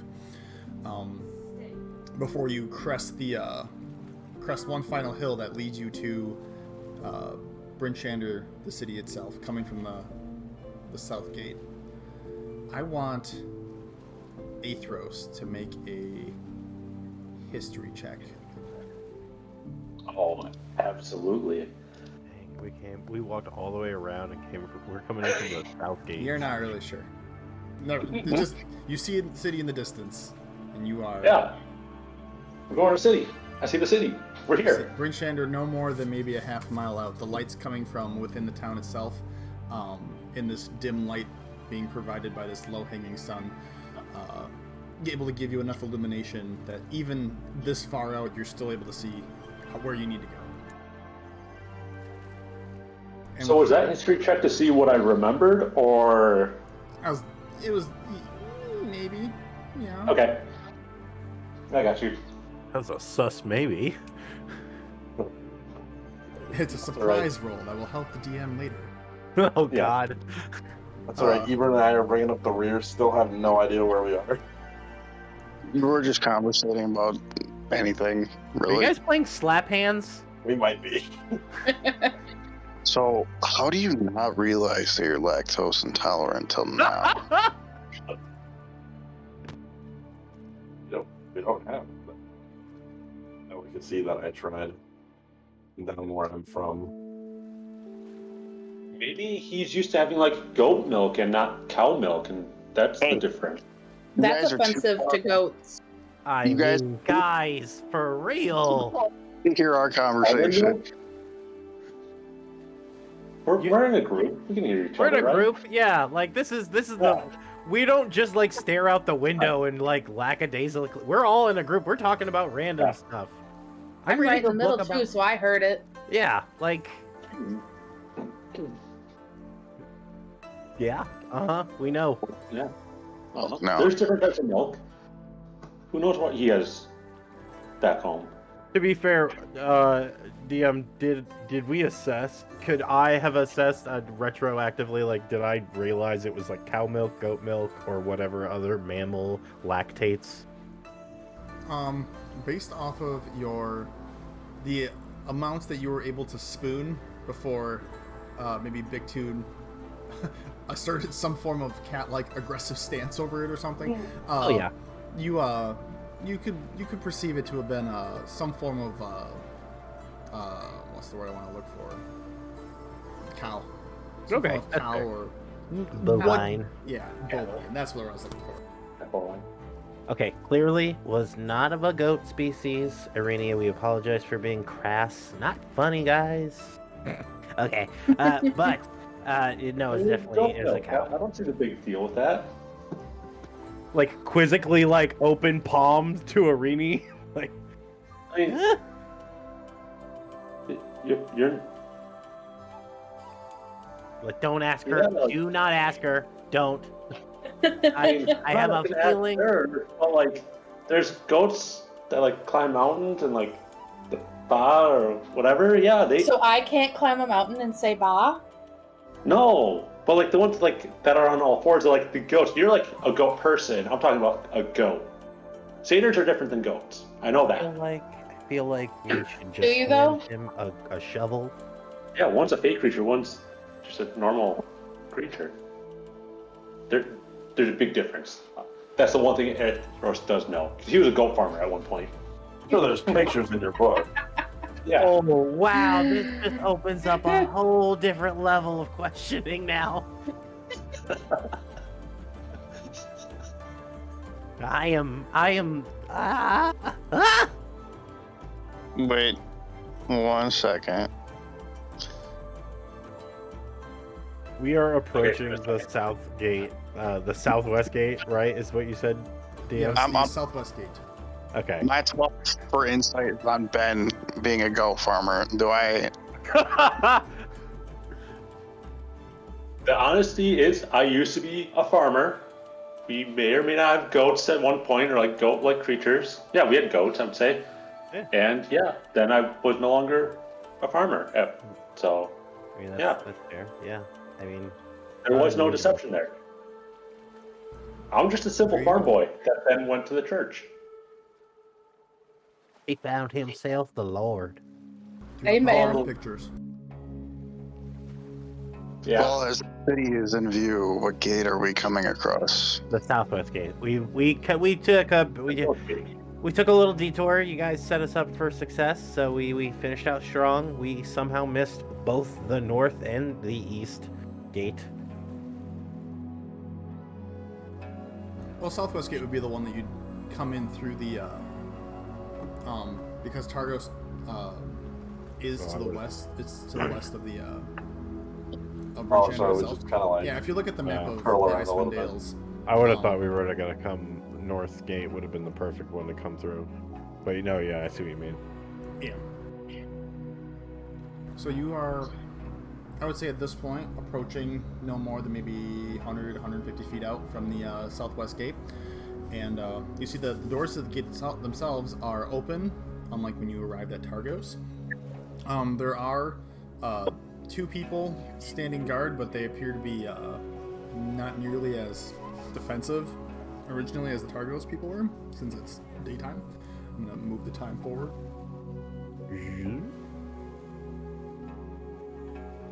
So you are at the southwest gate. Nice. All right. Well- I just walk on through. We like wave. Hi. We're just coming in. Hope that's cool. Well, now's the time to come. It's Yeah. it's daytime, so appreciate you at least not arriving after hours. Hey, no worries. We wouldn't be those types of people arriving late, making you open this heavy gate. Yeah, we would never do that. Any good taverns we should know about?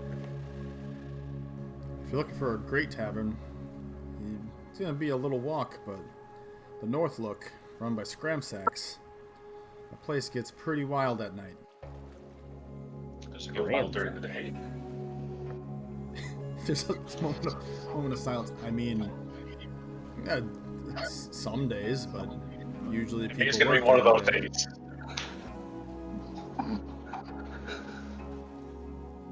Okay. All right. Okay.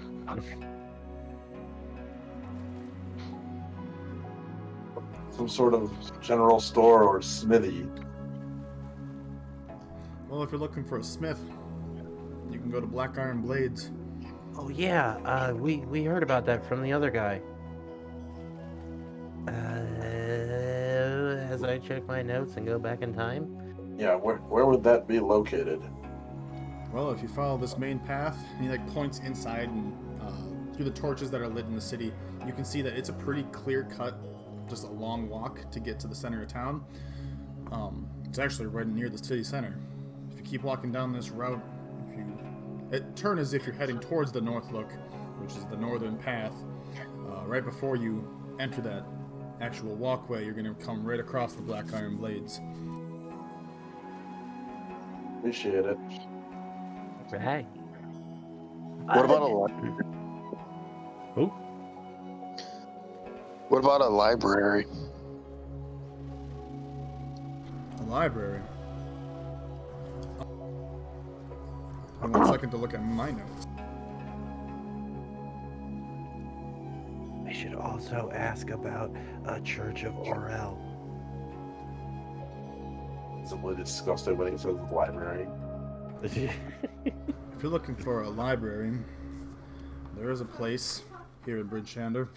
It's called To Be Fit a Mephit, and it's run by a elven woman. I think her name is Enoa, if I remember correctly. It's been a little while since I've been there. My ear perks. I'm gonna unperk it here. I'm just gonna put my finger on it and just unperk it down. Just relax. The bookstore. I'm excited about books. Yeah, they get out more picture books for me. There's cookies, I'm down. I pull one of the cookies out and hand it to Big Toon. Just this time. I was Skip very them. sad. And depressed. Was that all we needed? Or was there more? Did you, by chance, run into any traveling merchants? We were also trying to see if any merchants have things to sell. Do you know any still in town? Well, I mean, there's a few different people who are here in town, especially during the night of a new moon. We see a lot more traffic coming through here. Reasons why, I don't know. It just seems to line up with the calendar. But there's like, he kind of counts on his fingers. There's at least 3 different groups here now. And they all generally sell a variety from things around Vas'Kai. So if you're looking for things, I mean, you didn't come on a bad day. I guess the more depressing question would be, any planned sacrifices coming up this week?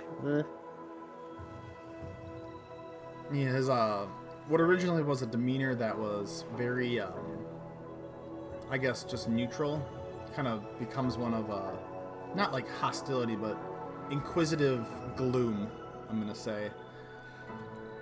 Well, tonight's the night of a new moon, and every month on the day of a new moon, Bryn Shander holds its lottery for who's getting sacrificed to Orel. Oh. Yeah. And where is that being held? Generally speaking, the lottery takes place within Town Hall. People don't always all gather to have their names drawn. They usually get notified if their names are drawn, and they have until the end of the day to make any arrangements and whatever method they choose to have this happen. Yeah. Dastardly business. Well, hopefully it's none of you guys. You guys are all right with us. Everybody who lives here in Bryn Shander is a part of that lottery. So, ourselves included. We've lost a couple people in the past, not specifically this month, or I should say the last new moon or anything, but about a year ago, we lost one of our guardsmen, so it's nothing that we are immune to. Well, I mean, you could be. On a lighter note, You said you have merchants in town. Do you know the names of them and where we might find them? It's Might help us out. It's been a little bit. They've been here. One of them was here a couple days. I think their name was Targos. He had things on his hands. One came in yesterday. I think the name of it was the Iron Hoof. And then there was another one I can't think of the name of, but 3 different merchant groups. Black Iron Blades is your smithy. I mean, you could probably find places around Bryn Shander to find whatever it is you're looking for. I mean, we're a pretty big town up here in the north. We're the capital of the north, so... So the north for drinks, the Black Iron for blades. What about sleep? Where can we go for that? The North Look is also an inn. However, if Nice. you're looking for somewhere that's a little more isolated, I'm sure asking around could probably find you somewhere. I guess the last thing, where can we pay our respects to the winter goddess? A church of some sort, possibly. You're looking for a place to show your respects to the Aurel, the Frost Maiden. Yes, Maiden of Frost. I mean, I assume, we gotta keep her happy. Well, if you're looking for a place to worship her, here in Targos, they have a place known as the Church of Aurel. It's weird. It's made out of like frozen bricks. But here within the walls of Bryn Shander, we all kind of put a focus on praising Lathander, the Morning Lord. Oh, okay. Very well. If you're looking for a place to worship other beings, other deities, and he points back behind you a little bit, maybe 100 or so feet, we have what's called the Unkept Shrine, a place that people of other faiths can go to worship their deities. I nudge Aethros. Aethros doesn't know why he's getting nudged. That tracks. Stop hitting me. I'm not hitting. I'm not. Oh, yeah. Okay, got it. Okay. Right. I think that's pretty decent. You guys ready to roll out? Yeah, where do we want to head to? I mean, we'd go to the store. We could go look at the tavern and kind of settle in. Or we could walk about the town. I don't want to go to the blacksmith. Yeah, I wouldn't mind going to the smithy. Yeah, Let's- Flint did recommend that. Town It's hall's also on probably the- gonna be warm there, so I'm kind of cold from, walking all the way here. I prestidigitate you, Warren. I feel a little vulnerable now, unsure. You can get off my shoulder now. All right, fine. I hop off his I feel shoulder. violated. It's that felt weird. Feel violated. You don't like feeling warm? I mean, I like feeling warm, but just the way you did it felt weird. Too warm of a hug? Is it? Look, we don't have to get into it, but when I was at the church, some stuff happened.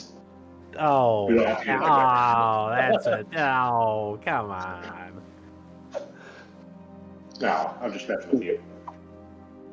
Let's head to the smith's shop. Paul's on the way. I could pop over there and see what they have going on as well. So you're heading to Black Iron Blades? Yes. Yeah. I'll break off and go to town hall and then meet at my Black Iron Blaze. Solo mission. Golly. It's literally on the way. It I- really I is would- fruity, huh? Okay. You're So I'm gonna go over here and smoke a closed cigarette, guys, and listen to Demi Moore. The group makes their way up the main entry road leading from the southwest gate into Bryn Shander. You see, as you reach the center of town, that there are several different, like, dog sled type, several different groups sitting, set up around the city center. Several stands set up, people talking about their wares. This town is very bustly as we're reaching, mid-morning. So there's a lot of people traveling around the town. You almost feel that you could blend right in with the different races that we have here too, ranging anywhere from tieflings to dwarves to halflings to some other gnomes, humans. Occasionally you see someone of a different race, like anybody in the party. I mean, honestly, you could see even like a satyr or a tabaxi. Not a leonin per se, but you do see several different, like, this place is a hub of different races here in the north. The three different traveling groups, you can kind of see them set up in the center of town, or at least what you envision to see as this town. Like I said, town square, it's a big bustly place right now. At some point there, Ebrin would break away from the party and go venture to the town hall as everybody else makes their way to Black Iron Blades. We're going to start with the town hall, since that would be the closest from where you're coming from. So as you part ways from the party, Ebrin, you find yourself standing outside the town hall. I'm just gonna walk up to the message board, kind of do the same thing as last time, see kind of what's going on, if there's any contracts to kill any Carringtons or the bird-like creature we killed last time, or just any general information at all, essentially. Carrington the blue moose. Roll an investigation check. The investigation. Wow, that could have been bad. You see a lot of the same missions or quests that you saw when you were in Targos on their message board. You see that the one for the Perryton that was originally posted before appears to have been marked and updated, saying that someone had killed one in Targos. Did not specify who or what or when exactly, but it had to have been updated sometime this morning. You see that there is one other quest that's different from the ones that you found before. This one from the city, or the small town of Bremen, way off to the west, I believe. Talking about they've had trouble with ships capsizing due to a sea creature, and they're looking for someone to investigate it. As far as general information is concerned, you see a message posted from the what appears to be the town speaker, a woman known as Vas'Kai, listing that today is like on the day of the new moon at noon itself. A lottery will be drawn for who is going to be sacrificed for Oril this month to do what they can to appease her and her wrath. But other than that, you really don't see anything out of the ordinary. Some people have like quests to, help get rid of some of the rats in their basement, or they think someone stole something. Didn't give names, but just said to check in with so and so, someone who lives in town here. So it's, in general, it's a bigger message board. It's one that's been used quite a bit more, but it has a lot of the same quests that you were looking for before. Okay. It's also made of a very nice wood. Very nice wood. I will make sure to remember that and tell Oh No, because he was entranced by the wood last time at Targos. But I'm just going to head over to the smith shop now then. Okay. The rest of you find yourselves making your way to the Black Iron Blades, a very large sign with a hammer coming down on a black sword on an anvil posted outside. Are you making your way inside then right away, I assume? Yes. Oh yeah. Okay. As you make your way inside, you see what appear to be two dwarves throwing fists with one another, not even paying attention that you enter the establishment. Greetings and salutations. Why are you guys fighting? What's going on? As you walk in, and the two are throwing fists. They don't even seem to mind as you to come in. The bell on the door itself rings very loudly, but they're so entranced in their brawl. You hear one dwarf yell at the other one, well, if you would have just went with them, we wouldn't have this problem now, would we? And they like throw a punch. The other person, being female in nature, kind of dodges out of the way. Well, you're the one who told me that they could handle it on their own, so whose fault actually is it that this whole sled went missing? We have nothing that we're able to do. And she's like dodging between fists and throwing some of her own. We can't make anything new till we get that shipment, and we can't afford to go out and buy a new shipment now. Someone needs to actually answer our call. And I still walk to the tabletop or whatever available, like countertop, and I kind of like him. And I would say that the female dwarf lands one solid punch on the male dwarf, and it just like the brawl kind of comes to an end. Him with a big old red patch on his face as she turns to face you. Yeah, hello. What do you? Sorry, where are my manners? Hello, I'm Elza, and welcome to Black Iron Blades. What can we do for you? Just trying to like completely 180 shift the tone of the room. I would tarry to ask if he is okay, but I'm sure he is. And the guy kind of braces his hand and kind of like ushers at you. I'm fine. The name's Garen. Yes. What can we do for you? Sorry, our wares are a little slim right now. We're waiting on a shipment that's supposed to be coming from Kelvin's cairn. Last I heard it, and it waits until he hears that you were talking. Kind of stops his. Oh no, we were in the market for upgrading our wares or shopping about and seeing what you might have about components. But it seems you two are arguing over something that actually is kind of halting business. Yeah. About. She the female Elza counts back. About 2 weeks ago, we sent out one of our other workers to go and collect iron ingots, a whole shipment from the dwarves that live up on Kelvin's cairn. And unfortunately, and she like looks over to Garn. We didn't send enough people with us, and we haven't gotten our shipment back. I suspect, if I didn't know better, I would suspect orcs maybe took our shipment or something, but we can't do anything until we get that shipment, and we don't have the funds to go out and get another shipment to come here. So we're kind of in a shit spot. That is terrible. I look at Big Toon. Yeah, what kind of what kind of wares are we talking about that are in the shipment?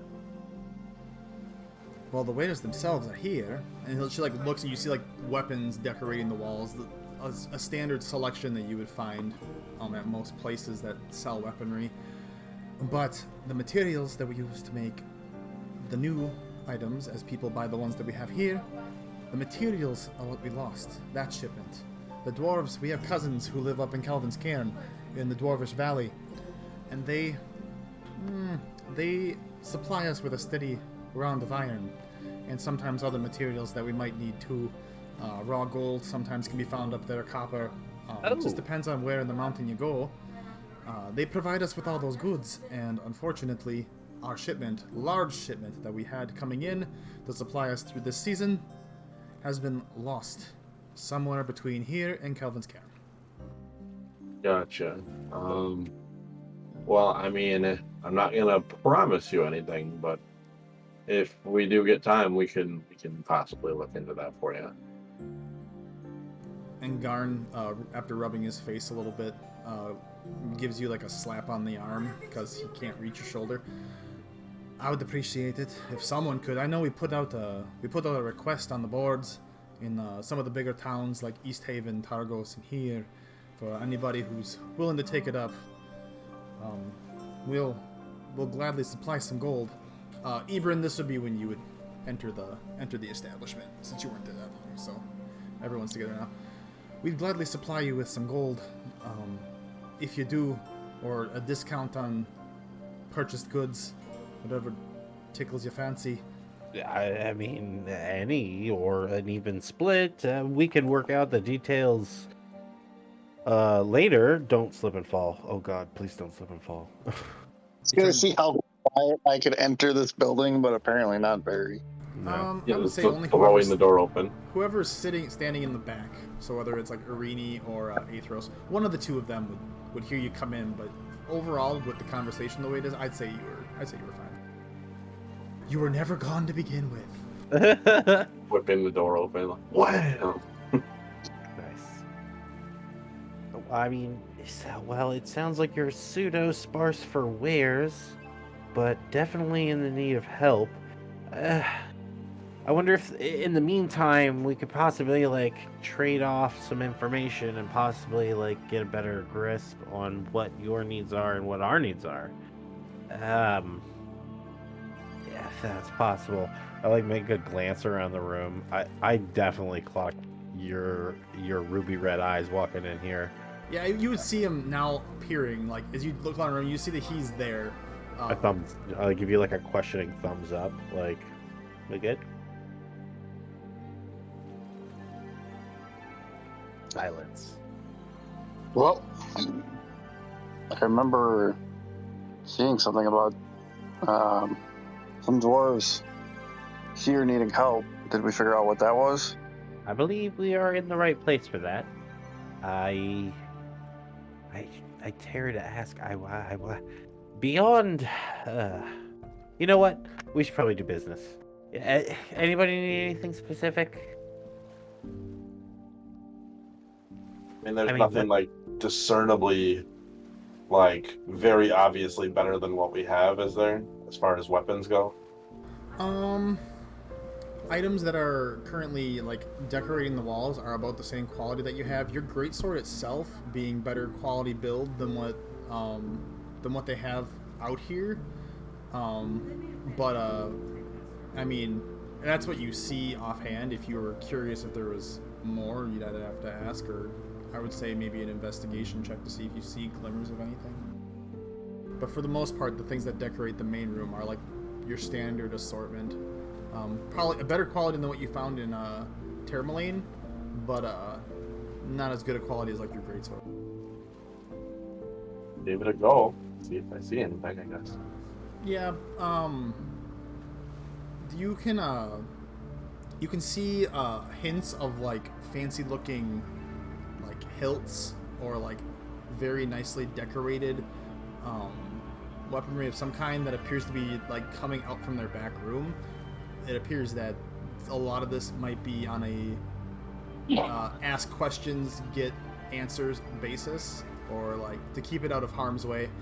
Yeah. The room itself being made out of more, while most buildings here in Bryn Shander are, they're made from stone or wood. This one seems to be built up with like wood on the outside, holding back what appears to be like the innards are all like iron walls for the most part. It's very, very solid. And that holds true to their back room too, which appears to be like it's almost like opening a vault door, but it's a very highly sealed door that they have currently open where they usually do their smithing. You see like glimmers of nice weapons back there. I'll just kind of ask him, say, hey, just kind of looking around out here, I'm not seeing anything that's like overly catching my eye. Have you got any more interesting weapons in the back, or anything you're working on that may be of interest to me? I typically handle a great sword. I mean, we do all of our own smithing here. I had an order that was canceled a while back. I have a great sword that I have just been kind of sitting on for a while. It's I don't know how really to describe it. When you swing the blade, streaks of almost a greenish yellow flame come off the end, and they, I guess, do add a little heat to your attacks. Someone requested that a while back. Got it enchanted by someone over at the House of the Morning Lord for a little extra zest. If you're looking for other types of weapons, I mean, we sell a ton of different varieties of short swords, a couple daggers. That's really the only greatsword I have, though. It's quite a interesting piece if you want to look at it, I guess. And Yeah. Elza kind of gives him a once over. Just make sure that you don't leave our establishment here. We have a very good reputation with the guard. And she, like, super sassy. And he's like, yeah, they're not going to leave here. Yeah, I kind of chuckle as she said that. I'll do my best. I would like to see that.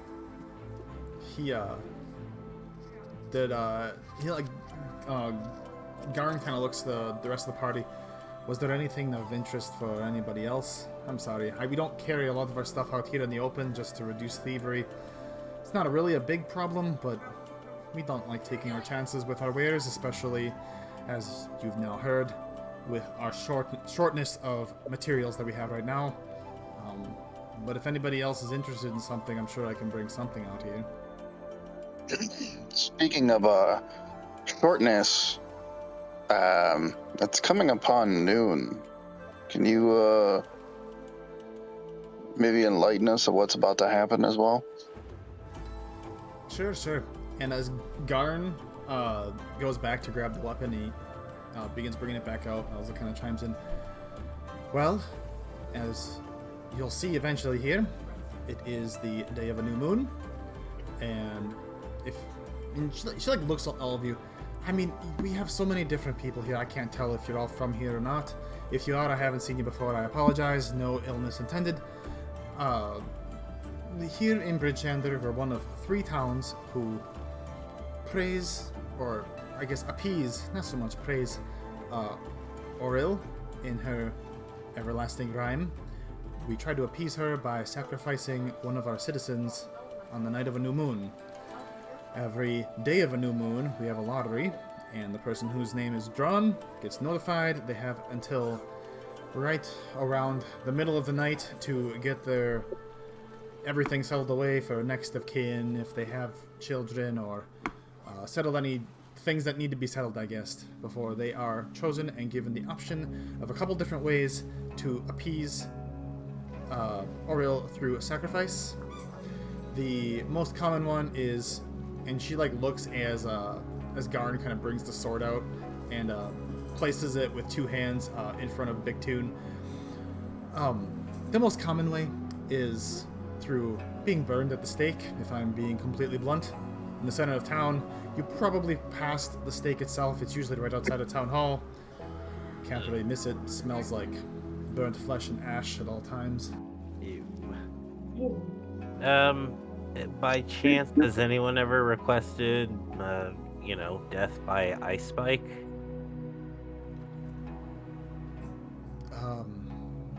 I can't say that I've heard that before. Well, I've been here for a very, very long time. I would say the most weird thing we've had was someone wanted to... how do I describe it? They wanted to venture the wilds, buck-ass naked.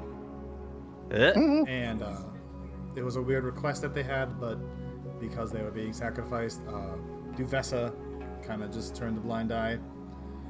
They clearly were comfortable with themselves or something, but I would not want to do that. That's very cold. No, that's ridiculous. Yeah. Yeah, usually if people are heading out into the wilds, they get sent out the north gate, and we don't ever see them again. They're usually maybe found a couple days later, frozen to death, or if we find them at all. Hard to say. And do the sacrifice in hopes that she doesn't bring more wrath upon you, or for warmer weather? That's the part I'm confused on. The sacrifices, at least in the eyes of Bryn Shander, are to keep the cold from getting worse. We're not praying for warmth, we're just praying that she doesn't freeze us all to death more than she already is. And since you've been here, hasn't it been getting colder anyway? It's been about the same the last 3 years. Every night, we pray that things get warmer, and every day it's more of the same. I'll take more of the same if it means that we can honestly keep doing our business, but, well, here we are full circle. Has she ever, oh, I don't know, enacted her wrath outside of sacrifices? Beyond just weather? Well, I'm hearing rumors, and it's not so much... the truth behind these rumors I can't tell all the time, but there are some towns in 10 towns that appear to be having problems with sentient beasts. Like I think is it Lonelywood? It might be Lonelywood. I think I saw one of the messages from them. There's a moose that appears to have somehow gained sentience more than its standard moose smarts. And I think Bremen just posted that they're having problems with a beast in their lakes. I mean, that one might just be an annoying knucklehead trout, like old Bitey trying to take its toll on somebody else, but I don't know. I'm hearing that wild animals are a problem too, gaining insight they shouldn't have. Well, I mean, it's a different time, you know. These animals are trying new things. It's crazy. Does anyone even know where she is? Oriel herself? Yes, because throughout our travels so far, I'm finding it hard to believe how... what's the word I'm looking for? How far her wrath is reaching. And quite frankly, how it seems like no one's doing anything. As far as Oriel herself, no one really knows where she keeps her abode, but we know that wherever she is, she's somewhere up here in the north. I'm hearing occasionally when I mosey on over to the north look for a drink, I hear tales from people who are there.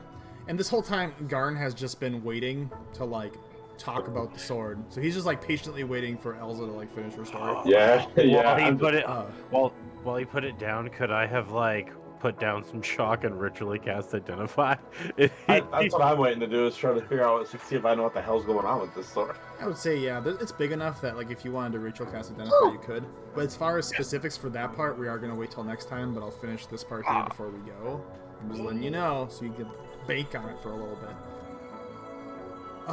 What the fancy sword? The stories that I hear from travelers coming from the North Look and making their way through Bryn Shander are that she doesn't live, like, on the mainlands here. She doesn't live on the top of Calvin's Cairn. I'm told she comes from the north, up by the Sea of Moving Ice. She has a ghostly silhouette and rides on the back of this very large bird that it's a terrible sight. And every night when she weaves a spell of some sort, the northern lights appear in the sky, signifying its grasp. But the spell itself is only so strong, and they say that her influence extends only through the spine of the world and northward. But like I said, that's what I hear. I mean, I can't confirm any of that. I'm simply a blacksmith. Whoa, hey. Coming from Calvin's Cairn, making my business here in Bryn Shander. I am a person of the trades myself, and I don't think you should sell yourself short.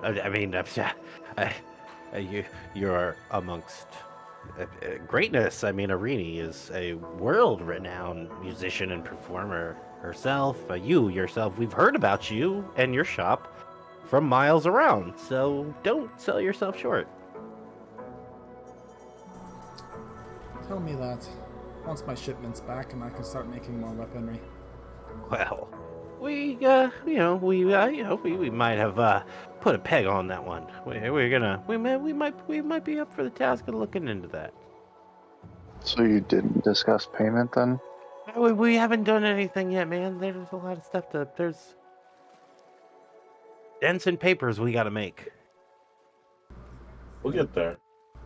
As the group of you kind of between arguing and conversing back and forth, and with Elza and Garn continuing on in the morning, getting more information about what exactly happens on the nights of a new moon, and getting to look at some of the few wares that they have here on hand.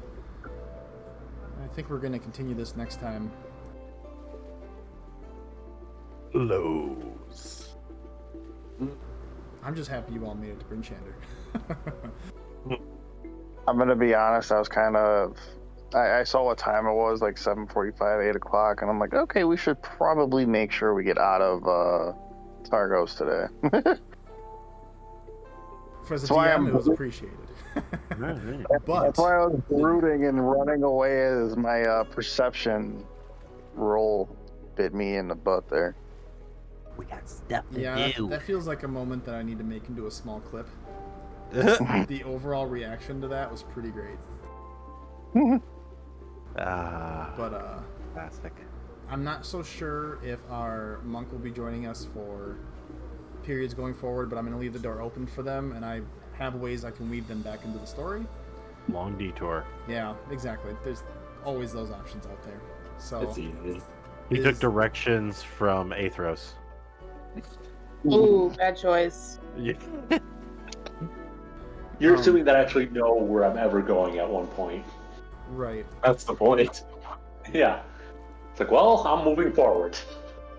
As far as next week is concerned, is everybody okay to make it, even if it is a little bit later? Oh golly, let me double check. Looking at Ben, just because that's the usual. Yeah, next week works for me. The following week, I will not be able to play, though. Okay. The 31st, right? Yeah, it'd be the 31st Yes, of the July. 31st works for me, but August 7th, I will be out of town. Oh, snap, ladies and gentlemen. I'm off the whole day that day. Nice. Yeah, so yeah, totally.